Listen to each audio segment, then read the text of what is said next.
and then I heard these footsteps in my kitchen. I didn't dare move. I hardly dared breathe. It could have been me, couldn't it? What is it, Paul? It's someone's hand.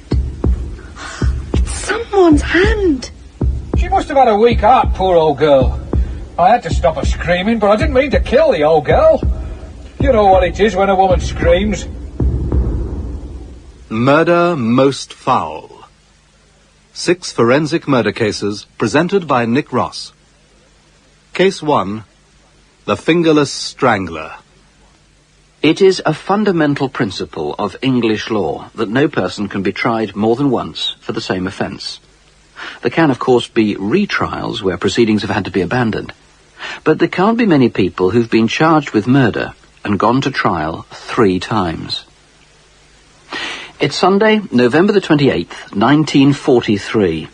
The war still rages, with V1 doodlebugs regularly droning overhead, cutting out, followed by a silence, and then the blast of high explosive. Portsmouth has been hit hard, but the spirit of the Blitz survives, and especially when big ships from the Navy are in port, pubs do a healthy trade. At the John Barleycorn and Commercial Road, Mrs. Robinson, the landlady, has locked up for the night. Her takings are kept, as ever, and, as was widely known, in 2 handbags she always kept beside her.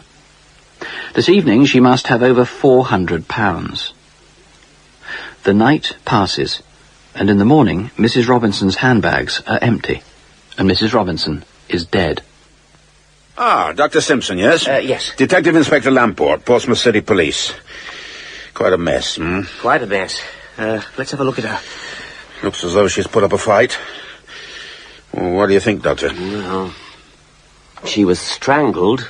Look, here, these bruises, this big one here, right on the voice box, probably from the thumb, and that's an impression from the thumbnail.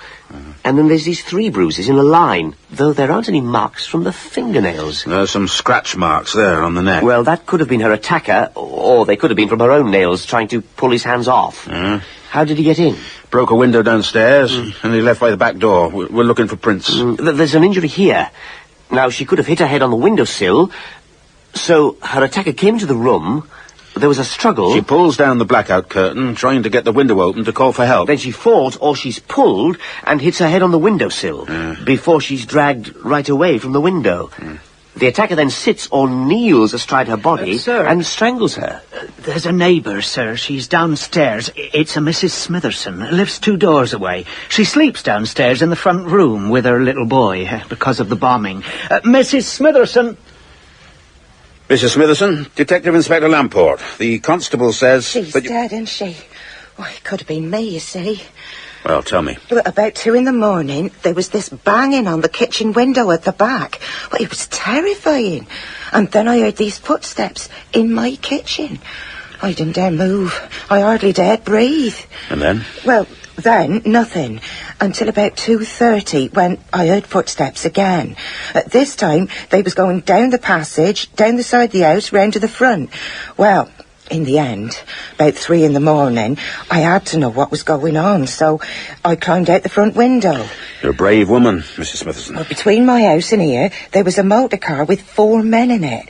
I got straight back inside, got into bed, and just prayed they hadn't seen me. Have you checked your house? There's nothing taken, but he was in there all right. See, my blackout's a great big piece of plywood. I found that broken and lying outside.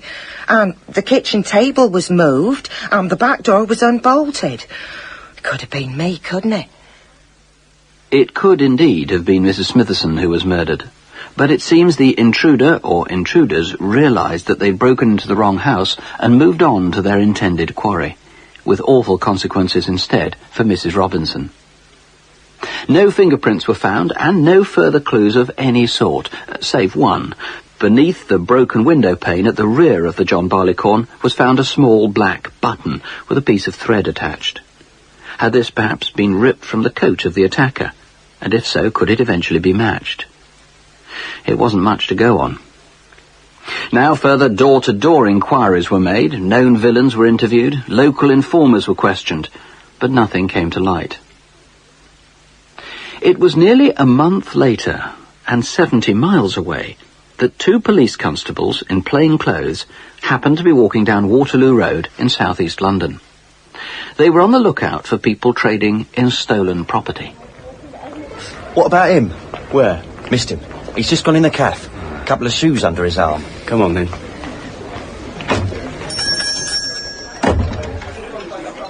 No, I didn't say you'd want them, but do you know anyone who would? Come on, pair of shoes, 25 bob. It's not bad, is it? Excuse me, I'm a police officer. Oh, are ya? Well, me brother sent them to me for Christmas. They're too big for me. And if you're not satisfied, I'll go with you to the station. The man was Harold Loughans, a well-known crook, though not a notably successful one. 28 of his 47 years had already been spent in prison. The constables cautioned him, told him he was being taken in for custody for suspected unlawful possession of the shoes, and began to walk him towards Kennington Road police station. On the way, he began to talk.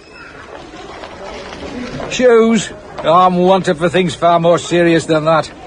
The yard wants me. It's trapdoor for me now.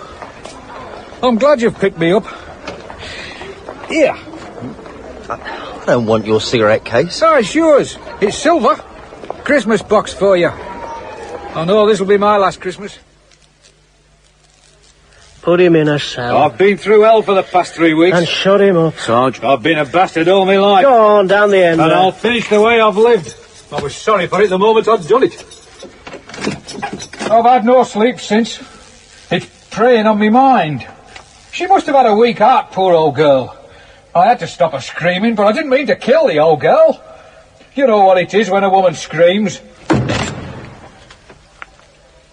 I strangled the old woman in Beerhouse. Baker. Sarge? I don't know what all that's about, but get a statement of him. Right, Sarge. It wasn't long before police from Portsmouth arrived, and a whole series of statements from Harold Loughans ensued, each more accurate, it seemed, than the last. Mr. Loughans was then taken to Portsmouth, where Detective Inspector Lamport was back on the case, now assisted by Detective Sergeant Atkins. He could only have known those details if he was the murderer, or at least if he was there. Or if he knew someone who was there. Look, let's go through it again. He got the date. Easy.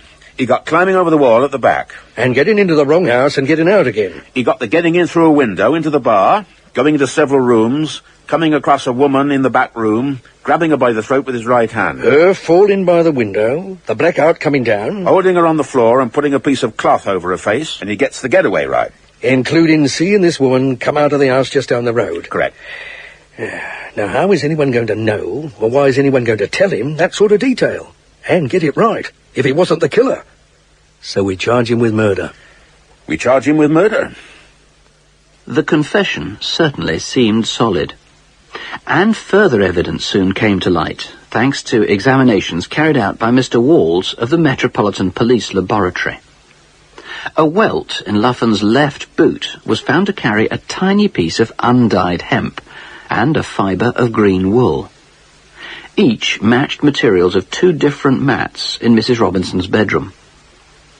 Then, in Loughans' right coat sleeve, a tiny feather was found, matching the feathers in Mrs. Robinson's eiderdown.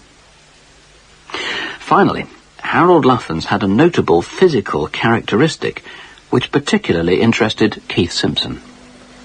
What is it, Detective Inspector? Well, you remember the exact marks left on the woman's neck? Impressions from the fingers and a thumbnail mark, plus some light scratch marks. Probably the victim trying to pull him off. Well, this man Loughans had an accident in a brickyard 30 years ago. And?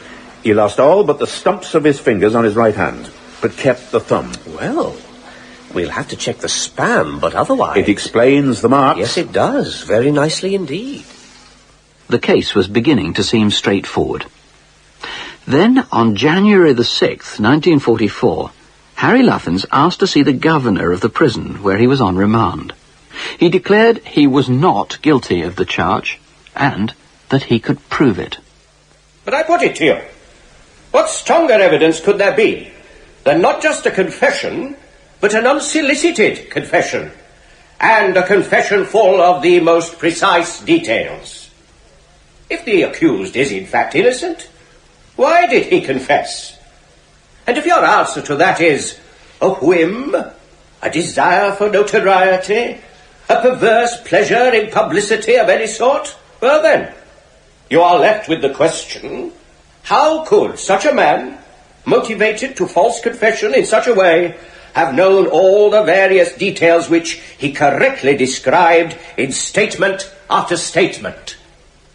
Well, I read about it. You read about it? In paper, in News of the World. And that gave sufficient details, did it? More or less, yes, it did. Well, I have here copies of press coverage of the murder. And if I may read from the News of the World, my lord? Carry on. The only details given relating to the interior of the house are as follows.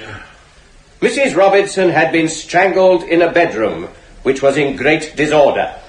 Nearly £400 had been stolen.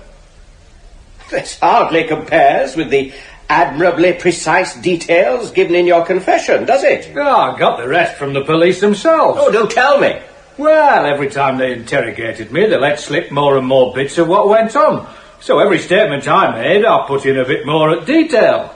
Till by the end I got it about all right, didn't I? But the two constables to whom you made your first statements were members of the Metropolitan Police. And they wouldn't have known any of the details themselves, now would they? How would I know? I got it all from them.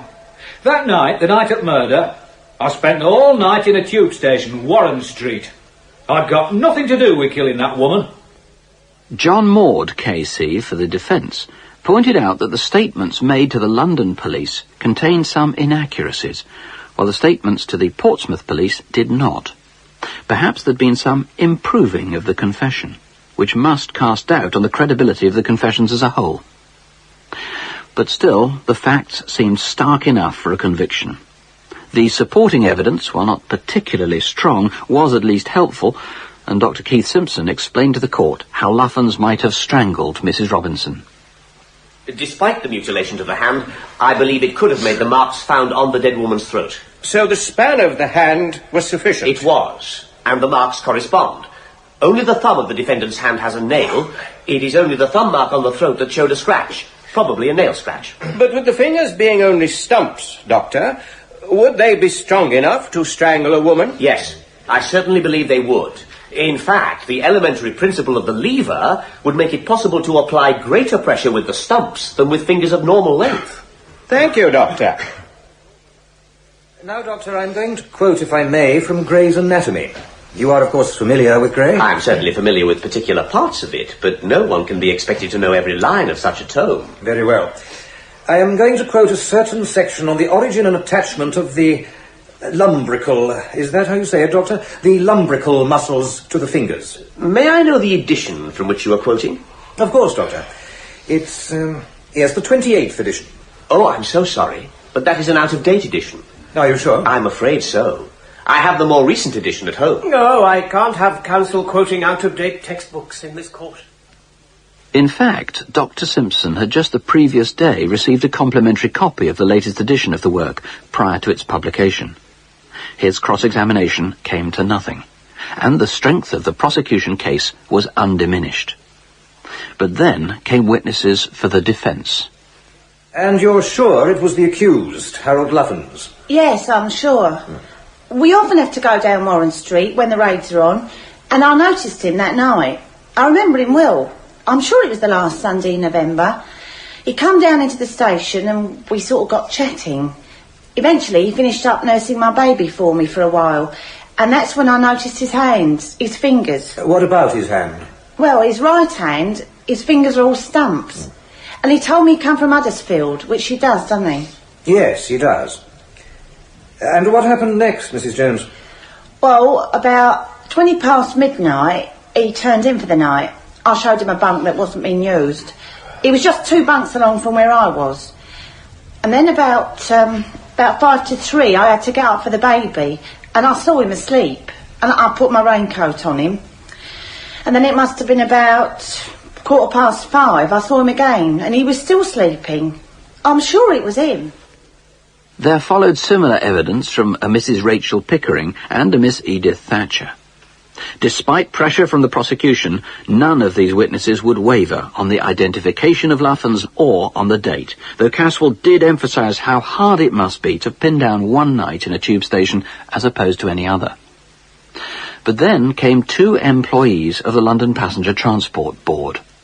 Yes, I was in Warren Street Station that night. And were there many people down there whom you knew, Mr. Rycroft? Regulars? Oh, yes. And did they include Mrs. Alice Jones, Mrs. Rachel Pickering, and Miss Edith Thatcher? Oh, yes, all of them. And the man you now know to be Mr. Harold Loughans, of whom I believe you have now been shown a photograph. I have been, yes. Can you point him out to me in this court? Yes, him over there, the man in the dock. He'd got 4 fingers missing on his right hand. And was he in Warren Street Station that night? Yes, he was. And you are a ganger in the employment of the London Passenger Transport Board? That's right. And you've brought with you a record of works, have you not? Yes, I have. And consulting that record of works, Mr. Bull, can you tell me which nights in November Mr. James Rycroft was on duty at Warren Street Station? I can. It shows here that Mr. Rycroft was only at Warren Street on one night, and that was the night of the 28th of November.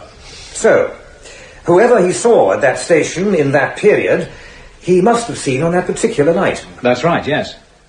Being a jury member in a murder trial can never be easy.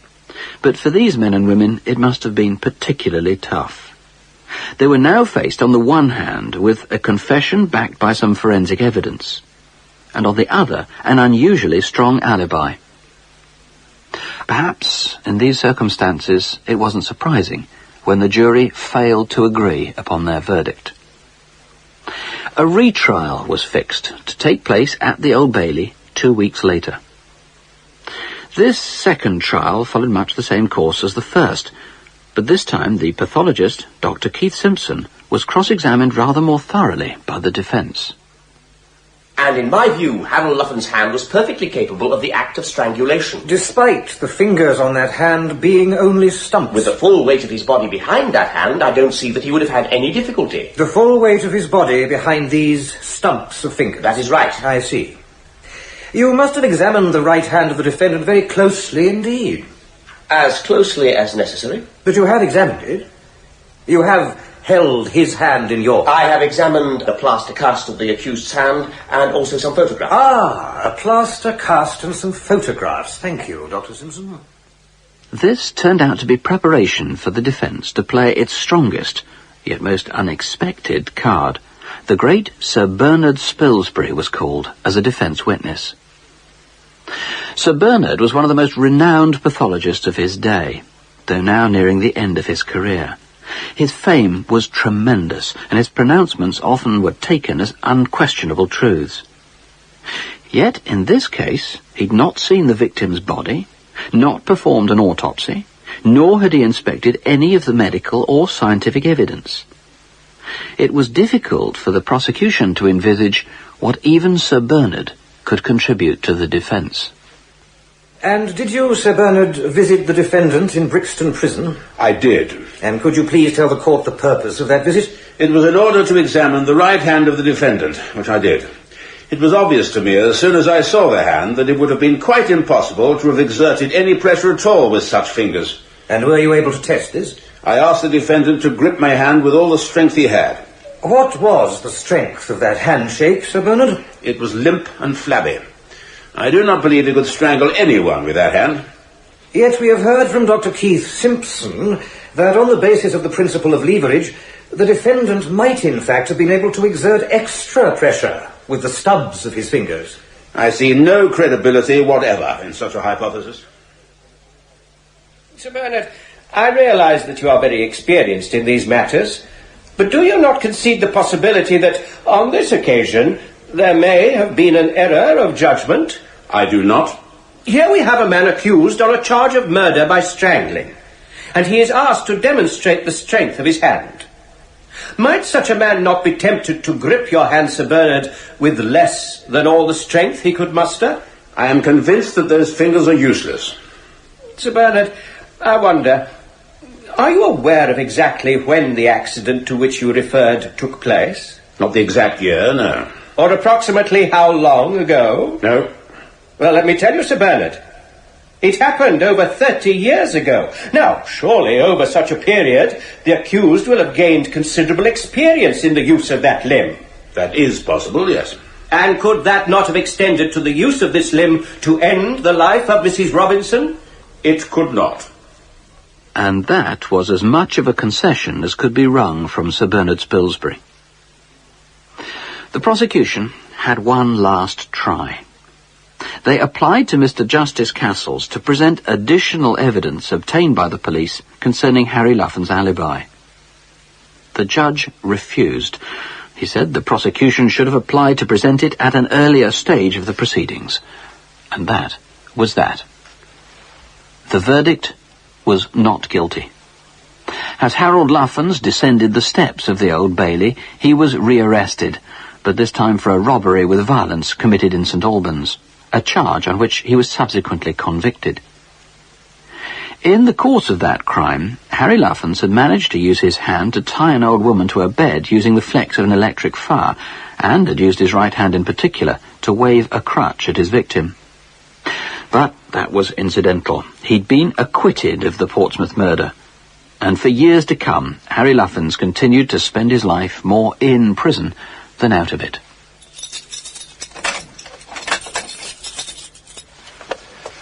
Hey, Loughans, have you seen this? What? You're a nastier bit of work than I thought. You're in the People, mate. Extracts from the autobiography of the renowned barrister J.D. Caswell. Give it here. Murder of some old woman back in the war. Says here you were lucky to get off. Oh, they found me not guilty. Here you are. Could it be that the alibi was purely a contrived cover? Hold on. But Harold Loughans was found not guilty of the odious crime for which he twice stood trial. It may be that the views I have on the exclusion of my additional evidence are of little consequence now, but I can assure you that they are very strong indeed. He's saying you did it, but you got off. That certainly seemed to be what the article was saying.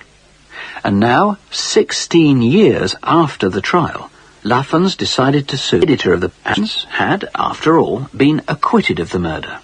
So no doubt he expected a straightforward, out-of-court settlement. Through his solicitors, that is indeed what he attempted to negotiate. J.T. Maloney QC and Hugh Davidson were engaged on behalf of the defendants and met with them in conference. I'd say we have a good chance. Sir Bernard Spilsbury has died for a start, and whoever they produce to test Loughans' hand grip won't have the same authority as Spilsbury, besides which we're talking about the grip of a man 20 years ago. Very hard to judge now. Well, yes, I mean, that is a good start. And then the rules of the game are different. We can mention Loughans' string of previous convictions, which couldn't be mentioned at the criminal trial, of course, including a number of violent crimes. You're beginning to persuade me. And then there's the evidence which Caswell wasn't allowed to present at the Old Bailey. You remember? Mm-hmm. The investigation of his alibi of having spent the night in the tube station. Well? And so it was that a civil case brought by Loughans himself became the very last thing he could have wanted. In effect, yet another trial for the same offence of murder. But the roles were now reversed. Loughans was having to prove his case rather than throw doubt on the prosecution's version of events. Remarkably, almost all the original witnesses were traced successfully, and nearly all of them were still alive. 2 new medical experts were called in to take the place of Sir Bernard Spilsbury, but inevitably they were rather less effective. Then there came the evidence collected by the police, which the previous judge had disallowed. And could you tell us, Detective Sergeant, the nature of this evidence? Well, yes. Loughans' alibi was that he had spent the night at Warren Street Underground Station in London, and as the murder had been committed in Portsmouth, over 60 miles away, he couldn't possibly be the murderer. Please continue. Well, there were 4 people who said they had seen him there that night, 2 of them London Transport employees, but only one of those 4 had any recollection of seeing Mr. Loughans between 12:30am and 5:15am. Now, if that lady isn't, how should I say, impartial, or if she just made a mistake, well, then there's a hole of nearly 5 hours. And would that have been sufficient time to have gone to Portsmouth, commit the crime, and return? I believe it would, yes, sir. Even in wartime, with the blackout? We tested it then when the war was still on, before the second trial. Another officer and myself drove from Warren Street Tube Station to the John Barleycorn in Portsmouth and back again, blackout and all, sir. We had 4 3/4 hours to do it in, and we did it. But only just, presumably. No, we did it comfortably, and with half an hour to spare, which we spent in a public house. So you are suggesting, Detective Sergeant, that the plaintiff Loughans could have gone to the tube station, made sure he was noticed, then driven to Portsmouth and back, and then could be safely back, ready to be seen in bed again by first light? Yes, sir, I think that would be possible. Finally, when the case came to an end after a fortnight of hearing evidence, Mr. Justice Gorman addressed the foreman of the jury. Did the words mean that the plaintiff was guilty of the murder of Rose Ada Robinson? Yea. Were the words true in substance and in fact? Yea. So, after 3 trials, a jury was finally convinced of Harold Loughans' guilt. Yet even this isn't the end of the story. 4 years later, that's 20 years after the murder, in May 1963, Harry Loughans made his way to the offices of the People newspaper. Mr. Loughans, to what do I owe the privilege? Have you come here to attempt to sue us again? We would be delighted. No, I haven't. Or to protest your innocence, perhaps? No, I've come here to... they tell me I've got cancer and I haven't got long to live. Before I die, I want to make a confession. I want to say I've done that job. What? I did kill that woman in the public house in Portsmouth. I got there and back in a stolen jeep. Are you willing to put that in writing and sign it? That's what I come here for. In The Fingerless Strangler, Keith Drinkle played Dr. Keith Simpson and Eric Allen played Harold Loughans. Other parts were played by Brett Usher, John Evitts, Geraldine Fitzgerald, John Fleming, Barry J. Gordon, Dominic Letts, Gilly Mears, David Thorpe, James Telfer, Jonathan Adams, and John Webb. Murder Most Foul was written by Rib Davis and presented by Nick Ross. The producer was Fiona MacLean.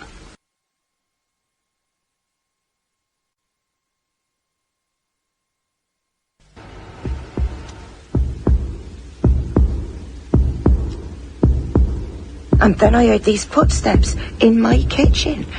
I didn't dare move. I hardly dared breathe. It could have been me, couldn't it? What is it, Paul? It's someone's hand. It's someone's hand. She must have had a weak heart, poor old girl. I had to stop her screaming, but I didn't mean to kill the old girl. You know what it is when a woman screams. Murder Most Foul. 6 forensic murder cases presented by Nick Ross. Case 2, The Body in the Chalk Pit. There is no such thing as an ordinary murder. All murders are, by their very nature, extraordinary. But some, more so than others. A murder in which the prime suspect is himself a former Minister of Justice, well, that is exceptional. But add to that a forensic scientist who changes sides in the middle of the case, from prosecution to defence, and the whole thing becomes bizarre. Our story begins at a chalk pit near Woldingham in Surrey, one chilly autumn morning in 1946. Dr. Keith Simpson had been called in as a consultant, and now he and the local police sergeant watched as the Surrey pathologist, Eric Gardner, examined a body lying in a shallow trench.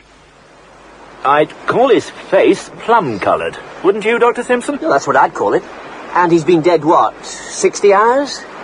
And the trench? Probably dug by troops a few years back. But that's new earth there behind him. So someone started to bury the body and then got scared? You think so, Detective Sergeant? Well, it seems likely. Now, why aren't his shoes covered in wet clay like ours? It's a quagmire, but he's got clean shoes. And his jacket, his waistcoat and his shirt all rucked up over his shoulders. So he probably wasn't killed here. He was dragged here after he died. I'd go along with that. Now, that's a funny sort of noose, wouldn't you say? Loose enough for him to have pulled it off over his head. If his hands were free. Yeah, of course. And the cloth?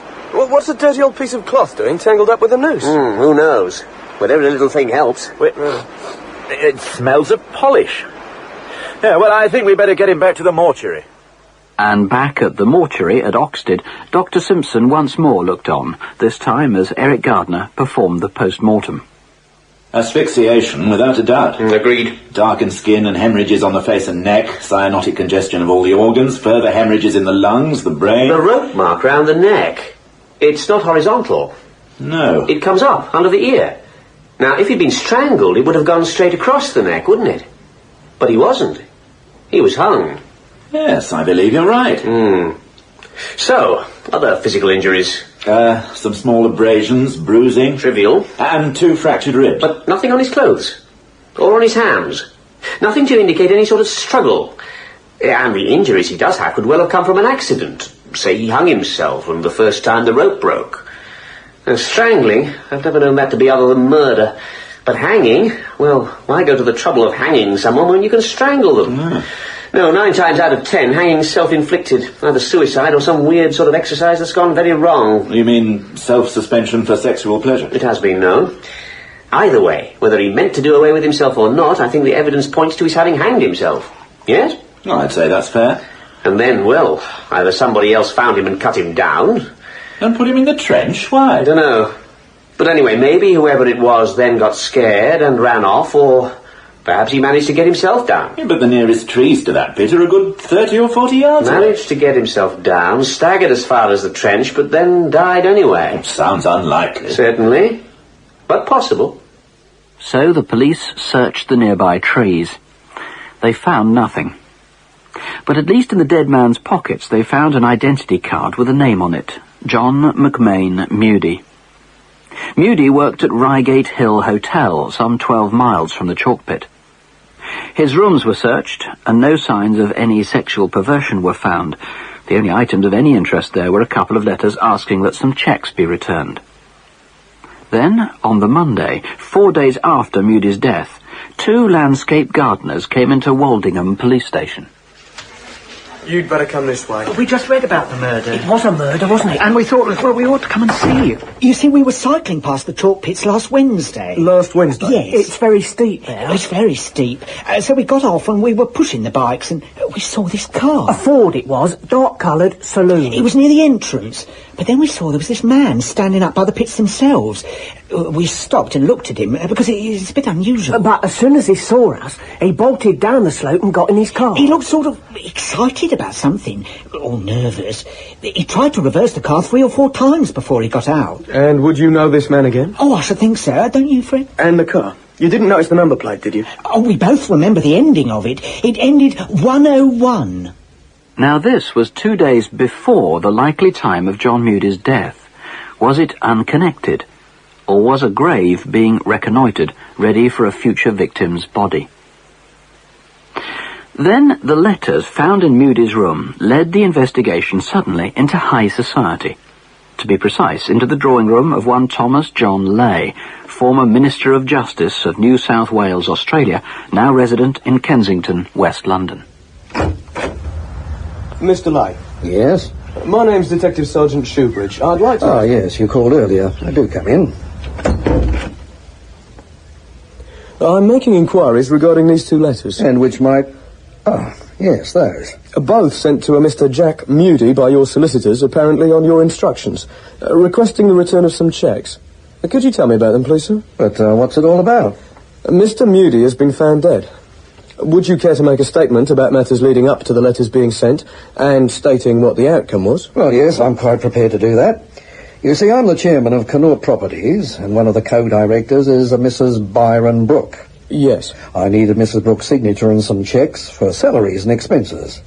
I knew Mrs. Brooke was spending some time looking after her daughter's flat while she was away, but I wasn't sure whether Mrs. Brooke had yet gone on holiday herself. Yeah, but why should you... Well, I understood that she knew this Mr. Mudie, who was lodging in the same building, so I sent the cheques to him, with a letter asking him to hand the cheques to Mrs. Brooke, or, if she had already left, to forward them on to her. I see. Later, I learned from Mrs. Brooke that she had not received the cheques, so I had my solicitors write the letters you're now holding. In fact, Mr. Mudie had by this time given the cheques to Mrs. Brooke's son-in-law. The cheques were recovered, and as far as I am concerned, that was the end of the matter. Well, thank you, Mr. Leigh. Now do you think we could just get that down on paper? The explanation may sound plausible at first, but why send unsigned cheques through the post to a director to be passed on by a complete stranger? In any case, if Mrs. Brooke couldn't easily be found, why not get the signature from another of the co-directors? The case was now taken over by Detective Superintendent Roberts, who was in charge of Surrey's CID, and he in turn called up help from Scotland Yard. Help arrived in the shape of Detective Chief Inspector Arthur Philpott, a wily man of great experience. Roberts and Philpott quietly investigated the background of Leigh, the former Minister of Justice.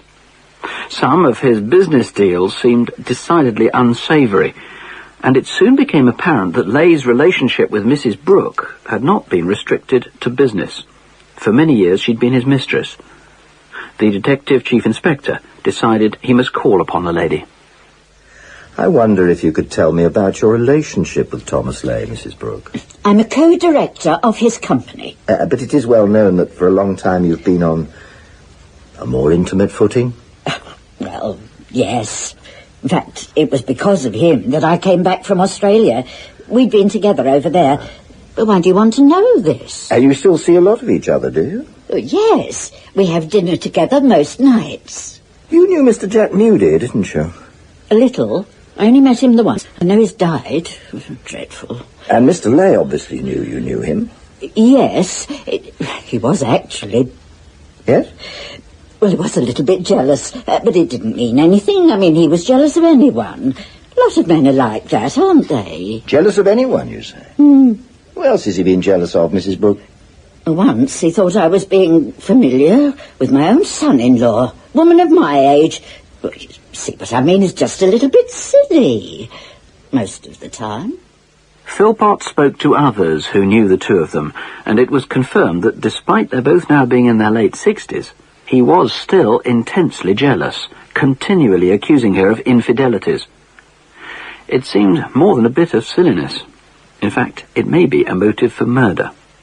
But you don't believe it was murder, Dr. Simpson? There's no way of knowing that at this stage. Certainly I would say that the medical Which now includes photographs of Moody's neck, showing that the noose was tightened before it was lifted. But in my view, Detective Chief Inspector, that does not increase the likelihood of this being a murder. The medical evidence would not support such a charge. And Dr. Gardner, do you agree? Well, there is some evidence that Moody might have been roughed up, which of course would mean someone else being involved. There are bruises on the head and hip. But we agree. And it's possible that the hemorrhages in the brain might not have been the result of asphyxiation. They could have arisen out of concussion caused by the injury to the forehead. But that injury wasn't even visible on the skin. And the congestion of the stomach and small intestine could well have been from a blow to the abdomen. But there's no injury to the abdomen wall. Please, Dr. Simpson. And personally, I've never seen a suicide hang himself with a noose tied in a single half-hitch. And neither have I ever seen, in a case of self-hanging, evidence, as in this case, of prolonged, slow asphyxia. Well, all I can say is that my experience has been quite the contrary. Well, think a bit about Leigh. He has this mistress, he's jealous of her. Despite their ages. If he is still jealous, sexually jealous when the woman concerned is pushing 70, then that might indicate a certain instability of mind, which certainly doesn't make murder any less likely. But Leigh's physically not a strong man. Moody is young and fit, so Leigh may have needed some help. And whoever helped him may still not know that Moody is dead. We just might scare him into coming forward. All right, so now we give the newspapers a photograph and a name. And see what happens.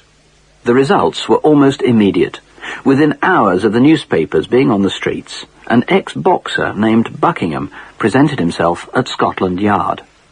And what do you have to tell us, Mr. Buckingham? Well, this Mr. Moody that was found dead, Mr. Leigh that lives at Beaufort Gardens, he paid me £200 to kidnap Mr. Moody.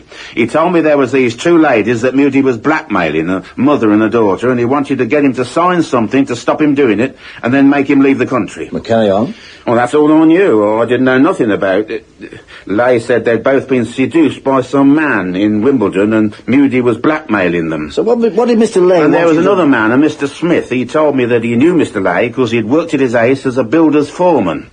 Well, we had a number of meetings, mostly at the Royal Hotel. You, Leigh, and this Smith man? Yes, and eventually Mr. Leigh said he'd got enough evidence on the man, Moody, to make him sign a confession, and he wanted him brought up to London and left with him to sign this confession. So how did you get him there? Mrs. Bruce, a lady friend of mine, she was to pretend she was having a cocktail party in London. My son was to act as chauffeur and go and collect Mr. Moody, who was asked to come up and be the barman for this cocktail party, because that was his line of work, you see. And that's what happened, was it? You brought him up from Reigate to London? Yes. So, Apart from Lay, there was yourself involved, this Mrs. Bruce, and your son, and Smith. Yes. Him and me went in another car because my son didn't know the road and we had to lead the way back. In Smith's car? Yes. And what sort of car was it, Mr. Buckingham? Well, it was a little Ford. A Ford 10. Might that Ford perhaps have a number that ended in 101?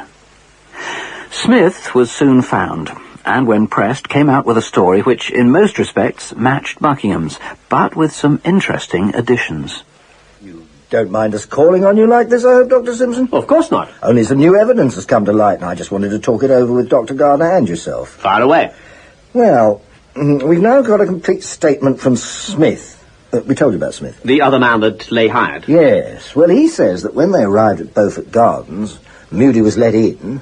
Smith and Buckingham were waiting for him, one with a rug, the other with rope.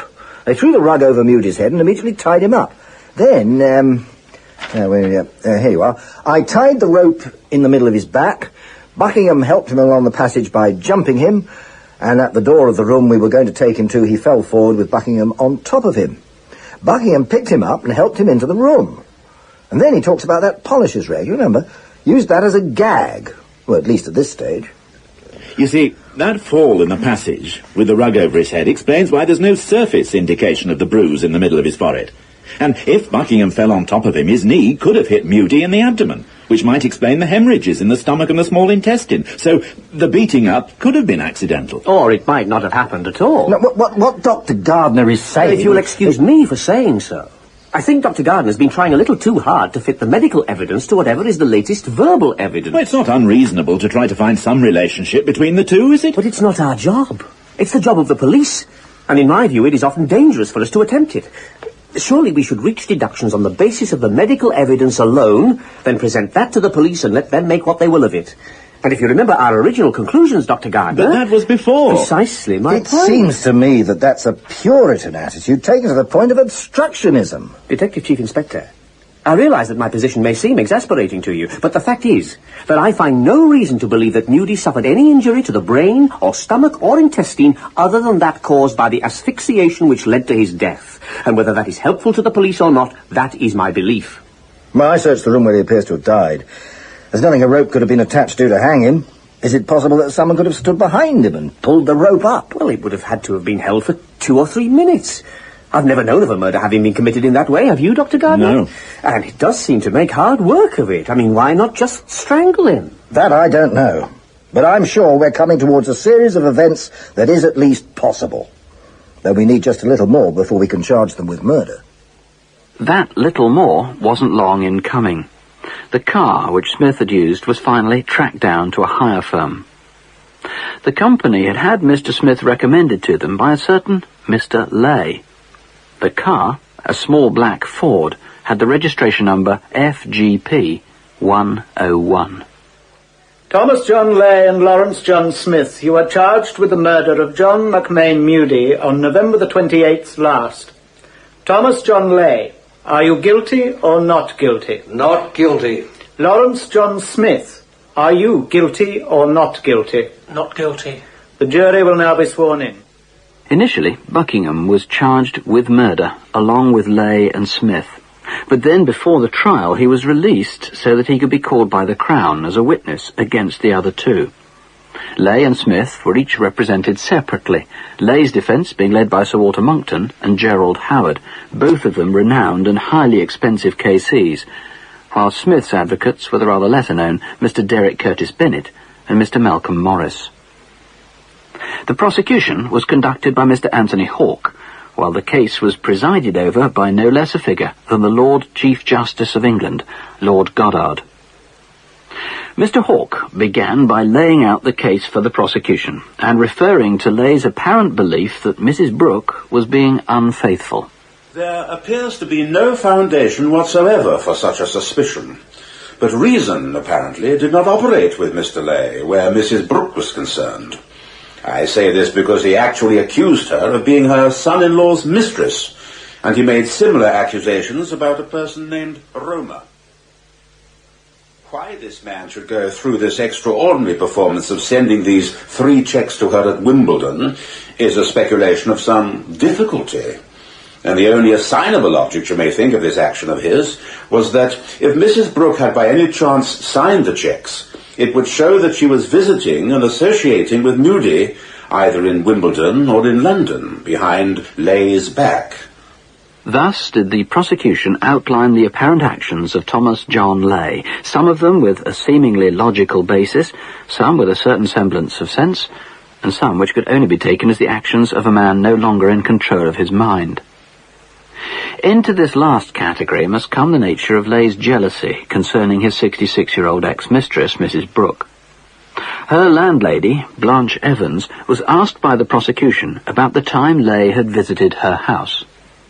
Having told Leigh who was there, did he say anything about your tenants? Yes. I imagine I mentioned Jack Moody, and he said, Jack, she's always mentioning his name. Did he say any more about Moody? He asked me what kind of man he was. I said he was a very nice man, and so he was. Did you say anything about Moody ever meeting Mrs. Brooke? Yes. Would you tell my lord and the gentlemen of the jury what? I introduced him to Mrs. Brooke on the landing outside the bathroom, and he only talked to her for 5 minutes. Were you there all the time? Yes, I introduced them. Did you say that he had met her at any other time? Not to my knowledge. Did you tell Leigh that? Yes. He said, they had hijinks at the flat upstairs, he said. And of course, to put it broadly, he said, of course, she couldn't take the pace. But did all of this amount to proof of murder? The prosecution had a fairly flimsy case. And then, to make things worse, the Director of Public Prosecutions was paid a rather surprising visit by Dr. Keith Simpson. So you were approached by Mr. Leigh's solicitors and invited to change sides? Yes. Audacious of them? Yes. Normally I would have politely declined, but on this occasion, well, I don't wish to stand idly by if there's a danger of miscarriage of justice. And is there such a danger? If Dr. Gardner's reinterpretation of events goes unchallenged, then yes, I believe there could be. You were engaged initially by the Surrey police, yes? I have already spoken to the Chief Constable of Surrey. He didn't raise any objections. And you really believe this to be necessary? I do, yes. Then I shall raise no objection either. And so it was that Dr. Simpson prepared to give evidence for the defence. But first, Dr. Gardner was brought to the witness stand. There was another rather heavier bruise on the front of the hip bone there. Did you examine his brain? Yes. What did you find there? There were 2 bruises on the front of the brain. One was on the front and under the surface of this lobe of the brain, and there was another on the front of what we call the temple brain. But, in my opinion, the important observation was that the brain fluid was rather deeply blood-stained. I was going to ask you on that point. What conclusion did you draw from that? That there'd been an injury to the head, a blow, a concussion. And I looked upon that blood-stained fluid as due to concussion of some severity. What about the intestines? Were there signs of injury there? There was a very deep congestion of the intestines. There was hemorrhage in the stomach, and the mucous membrane of all the intestines was so congested that it looked like crimson velvet.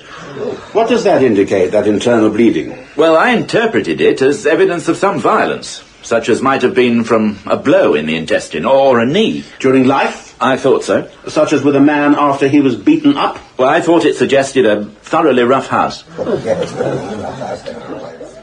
Dr. Gardner was then cross-examined by Sir Walter Monckton. Now, the condition in which you found the brain, is it true that in a case of asphyxia you get some indication of hemorrhage on the surface of the brain? Well, I mean, no, I don't quite agree. If I may put it to you this way, with which you are more familiar than I, Moritz, when he is dealing with this on page 179 in the... Monckton went on to read from the Pathology of Trauma and other medical tomes, demonstrating that the hemorrhages found in Moody's body were entirely consistent with injury purely from asphyxiation. Counsel for the defence then went on to question Gardner's present view of the precise cause of Moody's death. If the noose had suddenly been jerked or pulled, then that would have indicated murder. A gradual tightening of the noose would be open to other interpretations. Similarly, if Moody could be shown to have been hung, that was likely to lead the jury to believe him unlikely to have been murdered. When you first went into this matter, did you take the view that the rope marks, which we see there illustrated, indicated that the deceased was suspended by it? You'll see in my report that the words I used were some degree of suspension. Did you not say in your original report that there was no doubt the accused was suspended by it, meaning the rope? I can't remember. I would be awfully grateful to you if you would. Well, the mark indicated that there had been some sort of suspension, but there'd been no drop. You didn't think that he'd been hung in the ordinary sense? Yes. Suspension? You mean you could have a man lying on his back and his neck pulled up? You've put it exactly, my lord. Was Gardner playing the tune the police wanted to hear, with variations to fit the evidence? Or was he, quite legitimately, reviewing the medical evidence in the light of other material? Dr. Simpson, called to speak for the defence, seems to have been in no doubt. He was determined to state nothing more than the medical evidence would allow. Now, Doctor, what about the lie of the marks around the neck? They were such as is not only commonly seen in suspension, but in my view speak plainly for suspension. In this case from the left side. There was no mark of jerking or pulling, merely of tightening and suspension. There was nothing on the body to indicate whether this suspension was complete or incomplete. Was there anything to indicate whether it was accidental or willful strangulation? There was nothing. But this body was lying in a trench, in a chalk pit. Yes, my lord. I am describing the conclusions I draw from this mark. It had been lifted in some way at the left side of the neck. But how? There was nothing to show. Both Leigh and Smith were found guilty of murder. The jury was invited to believe that the unfortunate Mudie had been lured to the house of the jealousy-crazed Leigh, that a rug had been thrown over him, that he'd been bound and gagged, and then, well, exactly what happened after that was never clearly established, except that he was found dead in a chalk pit with a noose around his neck. But in his summing up, the Lord Chief Justice appealed to the common sense of the jury. He referred to any inference that Mudie may have committed suicide, or that his death may have been accidental, as fantasy. Therefore, the death must have been murder. And murder, of course, it may well have been, with or without the contest between the two pathologists over the uses and abuses of medical evidence. But there's a postscript to the story. At the trial, Leigh had refused his defence to enter a plea of insanity. But 3 days before he was due to be hanged, Leigh was visited by his solicitor. And what have you come for? To tell me how many hours I've got left? I know how many hours I've got left. Or to give me a bill? No. What then? They've decided you're mad. Which means? You're suffering from paranoia, a sort of... I don't mean what sort of madness. What does it mean for me? It means you'll live. Given that you were insane at the time of the crime, you're to be sent to Broadmoor Criminal Lunatic Asylum. My God. For the rest of your life. Then, perhaps, believing it harsh in these circumstances to go ahead with the execution of Smith, the authorities also reprieved him and sent him instead for a long term of imprisonment. If Leigh was guilty, though there must be still some doubt, was he mad? Or was he simply wicked? Or was he perhaps both? We shall never know. For just 2 months after he arrived at Broadmoor, Thomas John Leigh had a stroke. He died there the following day. In The Body in the Chalk Pit, Keith Drinkle played Dr. Keith Simpson and Stephen Thorne played Dr. Eric Gardner. Other parts were played by Barry J. Gordon, Catherine Parr, Jonathan Adams, Philip Anthony, John Webb, Matthew Morgan, John Fleming, and Geraldine Fitzgerald. Murder Most Foul was written by Rib Davis and presented by Nick Ross. The producer was Fiona MacLean.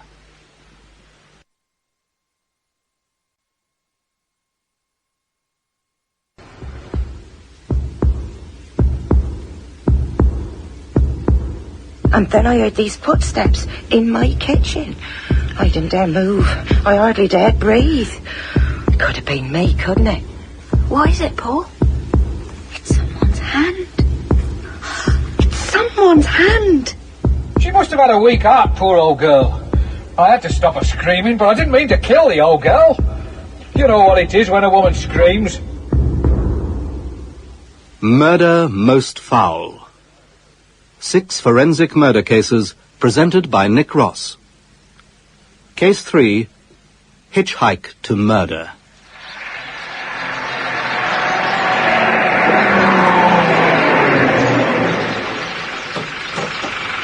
Are you going to London? I won't be going to London till about 9 or 10 o'clock. I've got a load to drop off first. That's all right. Hop in then. You don't mind the puppy? No, not if you don't. Come on, get in. Thanks very much.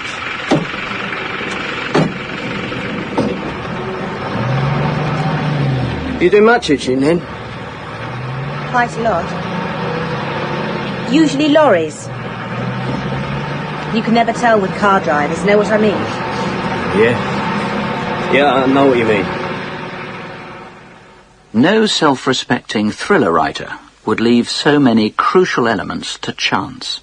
But truth, in murder cases, is frequently much stranger than in fiction. Our case today is such a one. On the evening of the 31st of October 1946, the Home Office pathologist, Keith Simpson, found himself at work in a thick shrubbery just off the A20 at Westmoreling, between London and the south coast. Standing next to him was Detective Inspector Frank Smead of Kent CID. The inspector watched intently as the doctor examined the body of a middle-aged woman. So how long's she been here, Doctor? Well, she died by asphyxiation, and that in itself will have raised her body temperature by 4 to 6 degrees. So, working from that, I'd say she died this morning, about breakfast time. Yeah, between 7 and 9 this morning. And she was definitely strangled? Oh, yes. You see here, this is where the ligature was held. Unusually high on the neck, as a matter of fact. Have you any idea what sort of thing was used? Oh, not much. Some sort of hard cloth, I should think. Whatever it wasn't tied in any sort of knot. It was just held there very strongly for 15 to 20 seconds. Not a nice way to go. I don't know of any nice ways to go. She doesn't seem to have struggled very much. Those scratches there on her legs, they happened after her death. But I should be able to tell you a bit more when I get her back to the lab. The Chief Constable of Kent called in a renowned detective, Robert Fabian, from Scotland Yard. As soon as Dr. Simpson had finished the post-mortem, Chief Inspector Fabian came to see him, accompanied by his assistant, Detective Sergeant Harry Rawlings. And one shoe missing, and her coat was torn and so were her stockings. Those sound like the sort of things that happen to a body when it's dragged along. Agreed, Doctor? Agreed. So I'd say she wasn't killed there. I'd say she was dragged there after she'd been killed. My conclusion, too. The scratches on her legs, could they have been done by barbed wire? Certainly. So she was strangled in some place unknown, then brought to that spot close to the road, then dumped. And she lay there until the lorry driver found her. But there was no attempt to hide her, was there? So either whoever did it didn't care if she was found... Or he panicked, which means it probably wasn't premeditated. And no signs of sexual interference. None. In fact, she was still a virgin. Unmarried, or at least there aren't any signs of a wedding ring, as you can see. Right. Anything more you can tell us, Doctor? Just one thing. When she was strangled, she was probably in a sitting position. And I'm certain that for some time after she died, she was sitting upright. And how do you make that out, Doctor? Well, when the heart stops pumping, the blood simply settles in the lowest parts. By gravity? That's right. The red corpuscles tend to settle first. And that's what gives that deep colour. Post-mortem hypostasis. Then, of course, the blood clots. Now, that gives a clear picture of the position the body was in the period immediately after death. And it doesn't change even if the body's moved before we get to see it? Ah, no, the clotting fixes it. Good. So, sitting in an upright position. I can actually be a bit more precise than that, if you like. Carry on. Well, whatever position the body is in, where it's actually making contact with whatever it's lying on, the corpuscles can't settle much there, because of the weight of the body itself pressing at that point. But that will vary depending upon the precise type of surface that it's on. The softer the surface, the more the corpuscles will be able to settle there. The harder, the less so. And what surface would you say she was on? She was sitting upright? She was brought here? A car seat? Ah, no, I don't think so. If you look at the stains here, they'd be a deeper colour if she'd been sitting on a car seat. No. I'd say something less upholstered. A lorry, then? Yes, that would do it. Harry, I've got a job for you. The job for Sergeant Rawlings was to make sure that every lorry driver who'd used the A20 between 5 a.m. and 9 a.m. was questioned. There weren't so many lorries then as now, but it was still a Herculean task. Harry Rawlings got onto Scotland Yard, who in turn contacted every police station in England. Officers were asked to visit every lorry depot, every delivery firm, examining journey books, speaking to drivers, looking for anyone who travelled the A20 or any journey books that may have been amended. Meanwhile, the murder victim was identified. She lived locally and was named as Miss Dagmar Pechevalsky, known as Miss Peters. Detective Chief Inspector Fabian visited her mother, who lived next door to her daughter's home. She didn't have a lot of money, Mr. Fabian. Not a lot. I know. She left, you see, from the post office. But she didn't have a lot of money. But that's why she hitchhiked. Oh, did she? That's what she was doing on Monday. She went every week to see my daughter-in-law in London. Used to get up at 5 in the morning. And she definitely hitchhiked. She put a note through the door. It just said, out. She always let me know when she was out so that I wouldn't worry. And that meant she was hitchhiking to London? I never liked her doing it. But there are so many people do it these days, aren't there? Soldiers and people. And she said it wasn't dangerous because she only hitched lorries. She never felt safe in a car. Well, with car drivers. Oh, right. And would she have had anything with her? Yes. She had a yellow string bag. And what would have been in that? Well, her purse, I suppose, yes. That was horseshoe-shaped. And her door key as well. And could you tell me exactly what the bag looked like? An ordinary string bag. It was crocheted. My other daughter-in-law, Elena, the one who lives in Woking, she made it for Dagmar. Oh, and she always took her little brown case, a sort of attaché case. She'd have her sandwiches in that. And she'd usually take a little present with her. Anything else? She didn't deserve this, Mr. Fabian. She really didn't. I know. Her puppy. She must have had her puppy with her. I bought it for her in Maidstone Market only last week, and I haven't seen it anywhere. She must have taken it with her. A little black and brown puppy, a mongrel, a present. Photographs of a duplicate key and purse were published in the press, and 100 officers were set to combing the countryside close to where the body was found, searching for the missing items. Questioning of lorry drivers continued all over the country, but so far with no results. Now Detective Chief Inspector Fabian travelled to Woking in Surrey. Where to, Mrs. Peters? The High Street, please. Left at the bottom. I'm pretty sure that's where I bought the wool. And you'll be able to crochet a bag exactly like it? Oh, yes, exactly. I've got the pattern in my head. Do you know what I'd do to him, Chief Inspector? Left here, then? Yes. And how long do you think it would take to knit it? Oh, I'll stay up all night till it's finished, if it'll help catch the beast. And that's exactly what she did. She stayed up all night and crocheted a bag identical to the one that she'd given her sister-in-law. The following day, a photograph of this too was in the papers. Fabian and his assistant Rawlings reviewed the progress so far, once more speaking with the pathologist, Keith Simpson. Sir, what you said, Doctor, has been confirmed by the woman's mother. The murderer was almost certainly a lorry driver. We just haven't found him yet. And what we don't have, though, is a motive. Yes, but do we necessarily need one? There are crimes committed without any motive. No, without any apparent motive. If sometimes we never work out what the motive was, it doesn't mean there wasn't one. And there were no signs of struggle at all, Doctor? Not of a severe struggle, no. There was a surface graze on the left cheek and a swollen left eyelid, but that's the sum of it. She was obviously far too poor to be a robbery victim, and sex doesn't seem to have played a part, so... Yeah, come in. Excuse me, sir, but we've had a call to say the bag's been found. Progress at last. You were just in the middle of breakfast, weren't you, Peter? Yeah. And then he jumped up and he said that was the bag. It was in Dad's paper. The photograph. Yes, that's right. And then I said... Just a minute, Mr. Nash. Peter, could you tell me exactly where you found it? Well, in that corner of the lake, just there. It was a bit mucky, of course, but when I fished it out, well, it was exactly like the one in the photograph. Which is why I told her that we had to go down to the police station. Yes. But you gave the bag to a neighbour, you say? Mrs. Essie, yeah. Yes, she lives just round the corner. When was that? Well, the same day I found it, 2 days ago. I thought she might like it. No, sorry. You mean you don't have it anymore? Well, it was nice of the boy, but it's not my sort of thing, really. I gave it a good scrubbing, because it was in a bit of a state, then gave it to a friend. More her sort of taste. As a matter of fact, I didn't hold on to it. You didn't? No, I gave it a wash. Well, you never know where things have been, do you? Though it was a nice enough bag, and then I gave it to Edna Green, a friend of mine. String bag? Please? Yes, I've got it. Come through. It's hanging out on the line.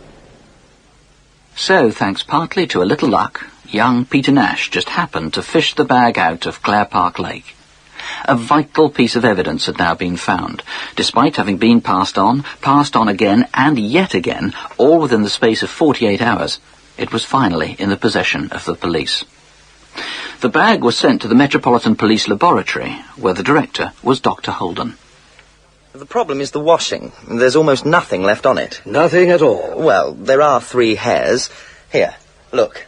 The brown and black one, I would say, was a dog hair. Oh, she had a brown and black puppy. Ah, right. And the other 2 are human. I've already examined the hair of the dead woman, and one of these hairs, that tiny one there, that belongs to her. Which leaves us one which could belong to our murderer. That's right. Such a clue wouldn't lead to the murderer, but it might help confirm a suspicion if a suspect could be found. But then came disappointment. The 3rd hair turned out to belong to one of the women who'd washed the bag. The police seemed stuck once more. Detective Chief Inspector Fabian and Detective Sergeant Rawlings were now staying at the Bull Hotel in Rootham and feeling rather disconsolate. Yes?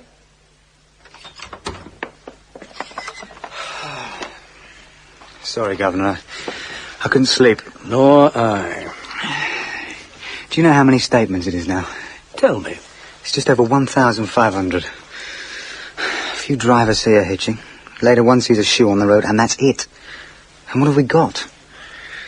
All right. The attaché case found near the road, but nothing in it and nothing on it. And a string bag cleaned of every possible clue. And no puppy. Not even a dead puppy. And it looks like it was done by someone who didn't know the victim, someone without any of the normal motives.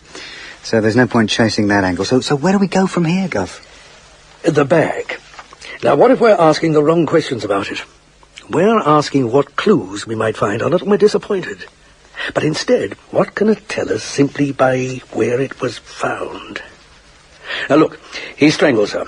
He dumps the body by the road. He throws out her attaché bag, probably the puppy as well, and he drives on over the downs.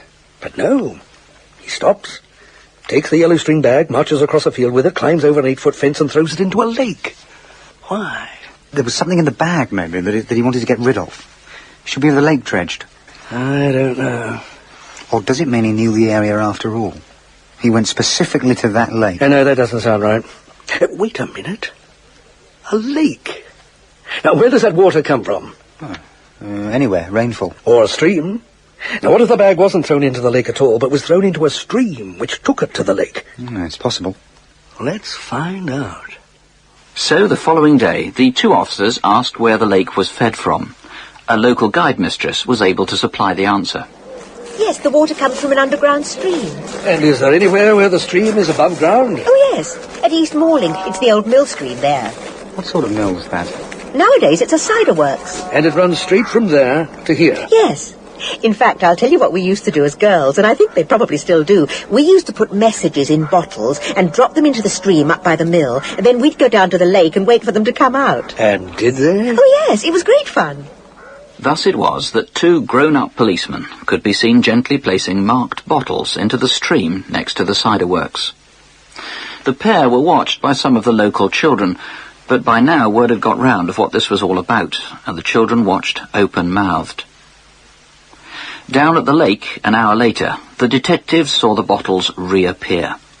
Now Fabian decided to test this with the string bag itself, despite an obvious anxiety that this vital piece of evidence could disappear for good. After 3 hours of waiting, the anxiety was becoming unbearable.